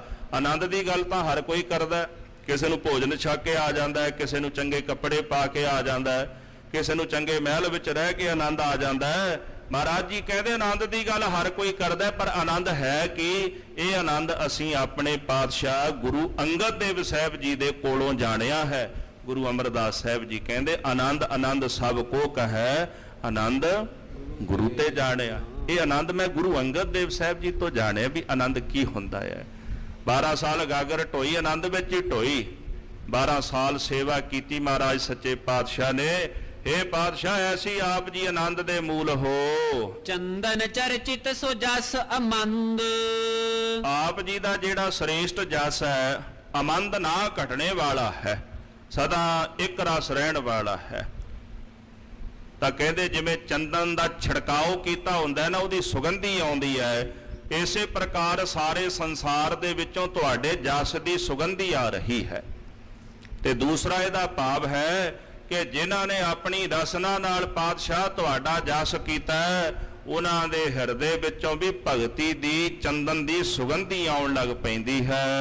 ਮੰਦਿਰ ਗੁਣ ਗੁਰ ਅੰਗਦ ਬੰਦ, ਇਹ ਗੁਰੂ ਅੰਗਦ ਦੇਵ ਜੀ ਮਹਾਰਾਜ ਆਪ ਜੀ ਮੰਦਰ ਹੋ ਗੁਣਾਂ ਦਾ, ਘਰ ਹੋ ਗੁਣਾਂ ਦਾ, ਤੇ ਹੱਥ ਜੋੜ ਕੇ ਤੁਹਾਡੇ ਚਰਨਾਂ ਵਿੱਚ ਮੈਂ ਬਾਰੰਬਾਰ ਬੰਦਨਾ ਕਰਦਾ, ਨਮਸਕਾਰ ਕਰਦਾ ਹਾਂ। ਪਾਰਨ ਕਰ ਸਿੱਖੀ ਬਿਸਤਾਰਨ, ਧੰਨ ਗੁਰੂ ਅਮਰਦਾਸ ਸੱਚੇ ਪਾਤਸ਼ਾਹ, ਭੱਲੇ ਅਮਰਦਾਸ ਗੁਣ ਤੇਰੇ, ਤੇਰੀ ਉਪਮਾ ਤੋਹੇ ਬਣਿਆ ਵੈ। ਕੋਈ ਜਗ ਵਿੱਚ ਐਸਾ ਹੈ ਹੀ ਨਹੀਂ ਜਿਹਦੇ ਨਾਲ ਸਤਿਗੁਰਾਂ ਦੀ ਤੁਲਨਾ ਕੀਤੀ ਜਾਏ। ਤੁਲਨਾ ਤਾਂ ਉਸ ਵਸਤੂ ਦੀ, ਉਸ ਚੀਜ਼ ਦੀ ਕੀਤੀ ਜਾ ਸਕਦੀ ਜਿਹਦੇ ਤੁਲ ਕੋਈ ਦੂਜਾ ਹੋਵੇ। हे ਗੁਰੂ ਅਮਰਦਾਸ ਮਹਾਰਾਜ ਜੀ, ਤੁਹਾਡੇ ਤੁਲ ਇਸ ਜਗ ਵਿੱਚ ਕੋਈ ਹੋਰ ਹੈ ਹੀ ਨਹੀਂ। ਕਿਹਦੇ ਨਾਲ ਤੁਹਾਡੀ ਤੁਲਨਾ ਕਰੀਏ, ਕਿਹਦੇ ਨਾਲ ਤੁਹਾਡੀ ਉਪਮਾ ਕਰੀਏ। ਤੁਹਾਡੇ ਜੇ ਤਾਂ ਕੇਵਲ ਤੁਸੀਂ ਹੋ, ਜੈਸਾ ਤੂੰ ਤੈਸਾ ਤੂੰ ਹੀ, ਕਿਆ ਉਪਮਾ ਦੀਜੈ। ਜੈਸੇ ਤੁਸੀਂ ਵੈਸੇ ਤੁਸੀਂ ਹੀ ਹੋ। ਐਸੇ ਮੇਰੇ ਪਾਤਸ਼ਾਹ ਗੁਰੂ ਅਮਰਦਾਸ ਸਾਹਿਬ ਜੀ, ਜਿਨ੍ਹਾਂ ਨੇ ਸਿੱਖੀ ਨੂੰ ਪਾਲਿਆ ਤੇ ਸਿੱਖੀ ਨੂੰ ਫੈਲਾਇਆ।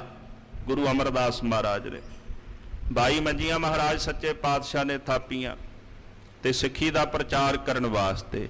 ਔਰ ਜਿਨ੍ਹਾਂ ਗੁਰਸਿੱਖਾਂ ਨੂੰ ਥਾਪਿਆ ਉਹ ਬ੍ਰਹਮ ਗਿਆਨੀ ਗੁਰਸਿੱਖ ਪਿਆਰੇ ਸਨ ਕਿ ਜਾਓ ਜਾ ਕੇ ਭਾਈ ਸਿੱਖੀ ਦਾ ਪ੍ਰਚਾਰ ਕਰੋ। ਉਹਨਾਂ ਸੇਵਾ ਕੀਤੀ, ਕਮਾਈ ਕੀਤੀ, ਨਾਮ ਦੀ ਦਾਤ ਲਈ ਤੇ ਜਾ ਕੇ ਨਾਮ ਦੀ ਦਾਤ ਅੱਗੇ ਸੰਸਾਰ ਵਿੱਚ ਵੰਡੀ, ਜਪਿਆ ਤੇ ਦੂਜਿਆਂ ਨੂੰ ਜਪਾਇਆ। ਇਸ ਤਰ੍ਹਾਂ ਗੁਰੂ ਅਮਰਦਾਸ ਮਹਾਰਾਜ ਨੇ ਸਿੱਖੀ ਨੂੰ ਪਾਲ ਕੇ ਸਿੱਖੀ ਦਾ ਵਿਸਥਾਰ ਕੀਤਾ ਹੈ। ਪਾਰਦ ਮਨ ਥਿਰ ਕੀਏ ਬਿਸਤਾਰ ਨਾ, ਇਹ ਜਿਹੜਾ ਮਨ ਪਾਰੇ ਵਾਂਗੂ ਹੈ, ਜਿਵੇਂ ਪਾਰਾ ਨਹੀਂ ਟਿਕਦਾ, ਮਨ ਵੀ ਇਦਾਂ ਨਹੀਂ ਟਿਕਦਾ ਸਾਡਾ। ਪਲ ਵਿੱਚ ਭਗਤ ਬਣ ਜਾਂਦਾ ਹੈ, ਪਲ ਵਿੱਚ ਸਾਖਤ ਬਣ ਜਾਂਦਾ ਹੈ, ਪਲ ਵਿੱਚ ਇਹਨੂੰ ਅੰਦਰੋਂ ਆਨੰਦ ਪ੍ਰਾਪਤ ਹੋਣ ਲੱਗ ਪੈਂਦਾ, ਇੱਕ ਪਲ ਦੇ ਵਿੱਚ ਵਿਸ਼ਈ ਵੀ ਹੋ ਜਾਂਦਾ ਹੈ। ਮਨ ਦਾ ਕੀ ਭਰੋਸਾ ਹੈ ਵੀ ਇਹਨੇ ਕੀ ਕਰਨਾ। ਮੈਂ ਇੱਕ ਬਚਨ ਪੜ੍ਹਿਆ ਇੱਕ ਗੋਰੇ ਦਾ, ਉਹ ਕਹਿੰਦਾ ਵੀ ਜੇ ਮੈਂ ਕਿਸੇ ਨਾਲ ਲੜ ਪਵਾਂ ਨਾ, ਜੇ ਕਿਸੇ ਨਾਲ ਲੜ ਪਵਾਂ ਤੇ ਮੈਂ ਅਗਲੇ ਨੂੰ ਕਹਿਣਾ ਵੀ ਕੱਲ ਨੂੰ ਆ ਕੇ ਨਾ ਫਿਰ ਤੇਰੇ ਨਾਲ ਲੜਾਈ ਕਰਾਂਗਾ, ਕੱਲ ਨੂੰ ਆ ਕੇ। ਕਿਸੇ ਨੇ ਆਖਿਆ ਵੀ ਇਦਾਂ ਕਿਉਂ? ਕਹਿੰਦਾ ਮਨ ਦਾ ਕੀ ਹੈ ਵੀ ਅੱਜ ਗੁੱਸੇ 'ਚ ਹੈ ਤੇ ਕੱਲ ਨੂੰ ਸ਼ਾਂਤ ਹੋ ਜਾਣਾ, ਇਹਦਾ ਕੀ ਹੈ ਵੀ ਜੇ ਹੁਣ ਲੜਾਈ ਕਰਾਂਗਾ ਤੇ ਲੜਾਈ ਵੱਧ ਜਾਏਗੀ ਤੇ ਮੈਂ ਅਗਲੇ ਨੂੰ ਕਹਿਣਾ ਵੀ ਕੱਲ ਨੂੰ ਆ ਕੇ ਲੜਾਂਗਾ, ਇੰਨੇ ਨੂੰ ਮਨ ਸ਼ਾਂਤ ਹੋ ਜਾਂਦਾ ਹੈ। ਕਹਿੰਦੇ ਮਨ ਦਾ ਕੀ ਹੈ, ਇਹ ਪਲ ਵਿੱਚ ਕੀ ਹੈ ਤੇ ਪਲ ਵਿੱਚ ਕੀ ਹੈ। ਕਬਹੂ ਜੀੜਾ ਊਬ ਚੜ੍ਹਤ ਹੈ, ਕਬਹੂ ਜਾਏ ਪਿਆਲੇ। ਇਹ ਮਨ ਦੀ ਅਵਸਥਾ ਹੈ, ਪਾਰੇ ਵਾਂਗੂ ਇਹ ਮਨ ਕਦੇ ਟਿਕਦਾ ਨਹੀਂ। ਪਰ ਧੰਨ ਗੁਰੂ ਅਮਰਦਾਸ ਸੱਚੇ ਪਾਤਸ਼ਾਹ, ਤੁਸਾਂ ਦਇਆ ਕੀਤੀ, ਆਪਣੇ ਪਿਆਰਿਆਂ ਦਾ ਇਹ ਮਨ ਟਿਕਾ ਦਿੱਤਾ ਤੇ ਜਿਨ੍ਹਾਂ ਦਾ ਮਨ ਤੁਸੀਂ ਟਿਕਾਇਆ, ਮੁੜ ਕੇ ਉਹਨਾਂ ਦਾ ਮਨ ਫਿਰ ਭੜਕਿਆ ਨਹੀਂ। ਉਹਨਾਂ ਦਾ ਮਨ ਤੁਹਾਡੇ ਵਿੱਚ ਅਭੇਦ ਹੋ ਕੇ ਤੁਹਾਡਾ ਹੀ ਰੂਪ ਹੋ ਗਿਆ। ਭਾਈ ਪਾਰੋ ਜੁਲਕਾ ਵਾਂਗੂ ਤੁਹਾਡੇ ਹੀ ਸਰੂਪ ਬਣ ਗਏ ਹਨ। ਪਾਦ ਸੋ ਪਰੇ ਕਰੇ ਨਿਸਤਾਰਨ। ਇਸ ਤਰ੍ਹਾਂ ਜਿਹੜੇ ਤੁਹਾਡੇ ਪਾਦ ਸੋ ਪਰੇ ਚਰਨਾਂ ਵਿੱਚ ਆ ਪਏ ਨੇ, ਜਿਹੜੇ ਤੁਹਾਡੇ ਚਰਨਾਂ 'ਚ ਟਹਿ ਪਏ, ਇਹੋ ਜਗ ਜਲਤਾ ਦੇਖ ਕੇ ਭਜ ਪਏ ਸਤਿਗੁਰ ਸਰਣ। ਜਿਨ੍ਹਾਂ ਨੇ ਵੇਖਿਆ ਵੀ ਸੰਸਾਰ ਕਾਮ ਕ੍ਰੋਧ ਲੋਭ ਮੋਹ ਹੰਕਾਰ ਦੀ ਅੱਗ ਵਿੱਚ ਸੜ ਰਿਹਾ ਹੈ, ਉਹ ਭੱਜ ਕੇ ਆ ਕੇ ਮਹਾਰਾਜ ਦੀ ਸ਼ਰਨ ਗੁਰੂ ਕੇ ਚਰਨਾਂ ਦੇ ਵਿੱਚ ਆ ਲਿਪਟੇ। ਜਦੋਂ ਬੱਚਾ ਭੈ ਵਿੱਚ ਆਉਂਦਾ ਹੈ, ਉਹ ਜਾ ਕੇ ਮਾਂ ਦੇ ਚਰਨੀ ਲਿਪਟ ਜਾਂਦਾ ਹੈ, ਮਾਂ ਦੀ ਗੋਦ ਵਿੱਚ ਬਹਿ ਜਾਂਦਾ ਹੈ। ਗੁਰਸਿੱਖਾਂ ਨੇ ਵੇਖਿਆ ਸੰਸਾਰ ਸੜ ਰਿਹਾ ਹੈ ਤੇ ਉਹ ਭੱਜ ਕੇ ਗੁਰੂ ਅਮਰਦਾਸ ਮਹਾਰਾਜ ਦੇ ਚਰਨਾਂ ਦੇ ਵਿੱਚ ਆ ਗਏ। ਤੇ ਜਿਹੜੇ ਗੁਰੂ ਅਮਰਦਾਸ ਸਾਹਿਬ ਦੇ ਚਰਨਾਂ ਵਿੱਚ ਆਏ ਨੇ, ਕਰੇ ਨਿਸਤਾਰਨ, ਉਹਨਾਂ ਨੂੰ ਮੇਰੇ ਪਾਤਸ਼ਾਹ ਨੇ ਭਵ ਸਾਗਰ ਤੋਂ ਉਤਾਰ ਦਿੱਤਾ ਹੈ। ਰਵ ਸ਼੍ਰੀ ਅਮਰ ਜੀਅਤ ਨਿਸਤਾਰਨ। ਗੁਰੂ ਅਮਰਦਾਸ ਮਹਾਰਾਜ ਜੀ ਸੂਰਜਵਤ ਨੇ ਆਪਣੇ ਪਿਆਰਿਆਂ ਦੇ ਹਿਰਦੇ ਵਿੱਚੋਂ ਅਗਿਆਨਤਾ ਦਾ ਹਨੇਰਾ ਕੱਟਣ ਵਾਲੇ ਨੇ ਮੇਰੇ ਪਾਤਸ਼ਾਹ ਜੀ। ਗਿਆਨ ਪ੍ਰਚੰਡ ਬੁਲਾਇਆ, ਪ੍ਰਚੰਡ ਗਿਆਨ ਹਿਰਦੇ ਵਿੱਚ ਮਹਾਰਾਜ ਪ੍ਰਗਟ ਕਰਦੇ, ਅਗਿਆਨਤਾ ਦਾ ਹਨੇਰਾ ਨਹੀਂ ਅੰਦਰ ਰਹਿਣ ਦਿੰਦੇ। ਸੂਰਜ ਵੇਖੋ, ਜੇ ਆਪਾਂ ਦੂਰੋਂ ਵੇਖੀਏ ਨਾ ਛੋਟਾ ਜਿਹਾ ਲੱਗਦਾ, ਪਰ ਵੇਖੋ ਪ੍ਰਕਾਸ਼ ਕਿੱਦਾਂ ਉਹਦਾ ਸਾਰੀ ਧਰਤੀ ਦੇ ਉੱਪਰੋਂ ਹਨੇਰਾ ਮਿਟਾ ਦਿੰਦਾ, ਰਾਤ ਖਤਮ ਕਰ ਦਿੰਦਾ ਹੈ। ਧੰਨ ਗੁਰੂ ਅਮਰਦਾਸ ਸੱਚੇ ਪਾਤਸ਼ਾਹ, ਪ੍ਰਭ ਸੂਰਜ ਦੇ ਵਾਂਗੂ ਹੋ। ਇਸੇ ਤਰ੍ਹਾਂ ਸਮਸਤ ਜੀਵਾਂ ਦੇ ਹਿਰਦੇ ਵਿੱਚੋਂ ਅਗਿਆਨਤਾ ਦਾ ਹਨੇਰਾ ਕੱਟ ਕੇ ਗਿਆਨ ਦਾ ਪ੍ਰਕਾਸ਼ ਕਰਨ ਵਾਲਿਓ, ਤੇ ਇਸ ਤਰ੍ਹਾਂ ਫਿਰ ਆਪਣੇ ਪਿਆਰਿਆਂ ਨੂੰ ਤਾਰ ਦਿਓ ਭਵ ਸਾਗਰ ਤੋਂ। ਤੇ ਭਾਈ ਸੰਤੋਖ ਸਿੰਘ ਜੀ ਕਹਿੰਦੇ, ਮਹਾਰਾਜ ਮੇਰੇ ਤੇ ਦਇਆ ਕਰੋ, ਜਿਵੇਂ ਹੋਰਨਾਂ ਨੂੰ ਤਾਰਿਆ ਤੇ ਕਿਰਪਾ ਕਰਕੇ ਮੈਨੂੰ ਵੀ ਤਾਰ ਦਿਓ, ਕਿਉਂਕਿ ਮੈਂ ਵੀ ਤੁਹਾਡੇ ਸਿੱਖਾਂ ਦੇ ਵਿੱਚ ਹੀ ਆਉਣਾ ਹੈ।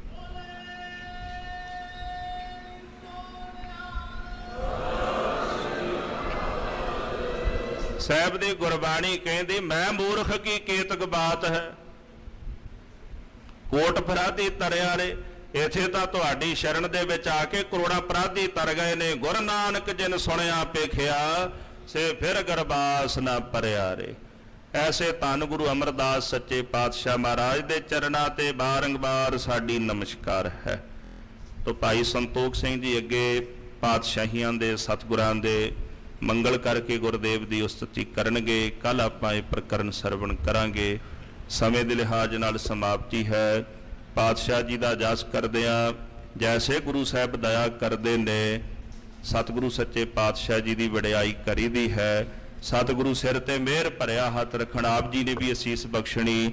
ਇਸੇ ਤਰ੍ਹਾਂ ਗੁਰੂ ਸਾਹਿਬ ਸੱਚੇ ਪਾਤਸ਼ਾਹ ਜੀ ਦੀ ਉਸਤਤ ਕਰਦੇ ਰਹੀਏ। ਵਿਚਾਰਾਂ ਕਰਦਿਆਂ, ਗੁਰ ਇਤਿਹਾਸ ਦੀ ਕਥਾ ਕਰਦਿਆਂ ਹੋਈਆਂ ਬੇਅੰਤ ਪ੍ਰਕਾਰ ਦੀਆਂ ਭੁੱਲਾਂ ਦੀ ਖਿਮਾ ਕਰ ਦੇਣੀ ਜੀ। ਵਿਸਰਨਾ ਹੀ ਦਾਤਾਰ, ਵਿਸਰਨਾ ਹੀ ਦਾਤਾਰ, ਵਿਸਰਨਾ ਹੀ ਦਾਤਾਰ, ਵਿਸਰਨਾ ਹੀ ਦਾਤਾਰ। ਆਪਣਾ ਨਾਮ ਦੇਹੋ, ਆਪਣਾ ਨਾਮ ਦੇਹੋ, ਆਪਣਾ ਨਾਮ ਦੇਹੋ, ਆਪਣਾ ਨਾਮ ਦੇਹੋ। ਗੁਣ ਗਾਵਾਂ ਦਿਨ ਰਾਤ, ਗੁਣ ਗਾਵਾਂ ਦਿਨ ਰਾਤ, ਗਾਵਾਂ ਦਿਨ ਰਾਤ, ਗੁਣ ਗਾਵਾਂ ਦਿਨ ਰਾਤ। ਨਾਨਕ ਚਾਉ ਇਹੋ, ਨਾਨਕ ਚਾਓ ਇਹੋ।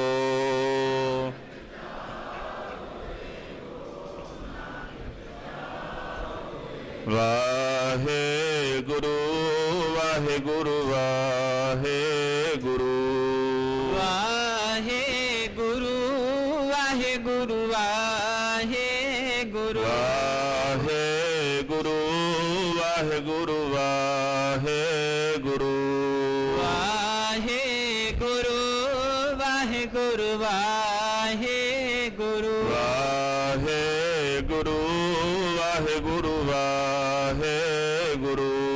ਵਾਹਿਗੁਰੂ ਵਾਹਿਗੁਰੂ ਵਾਹਿਗੁਰੂ।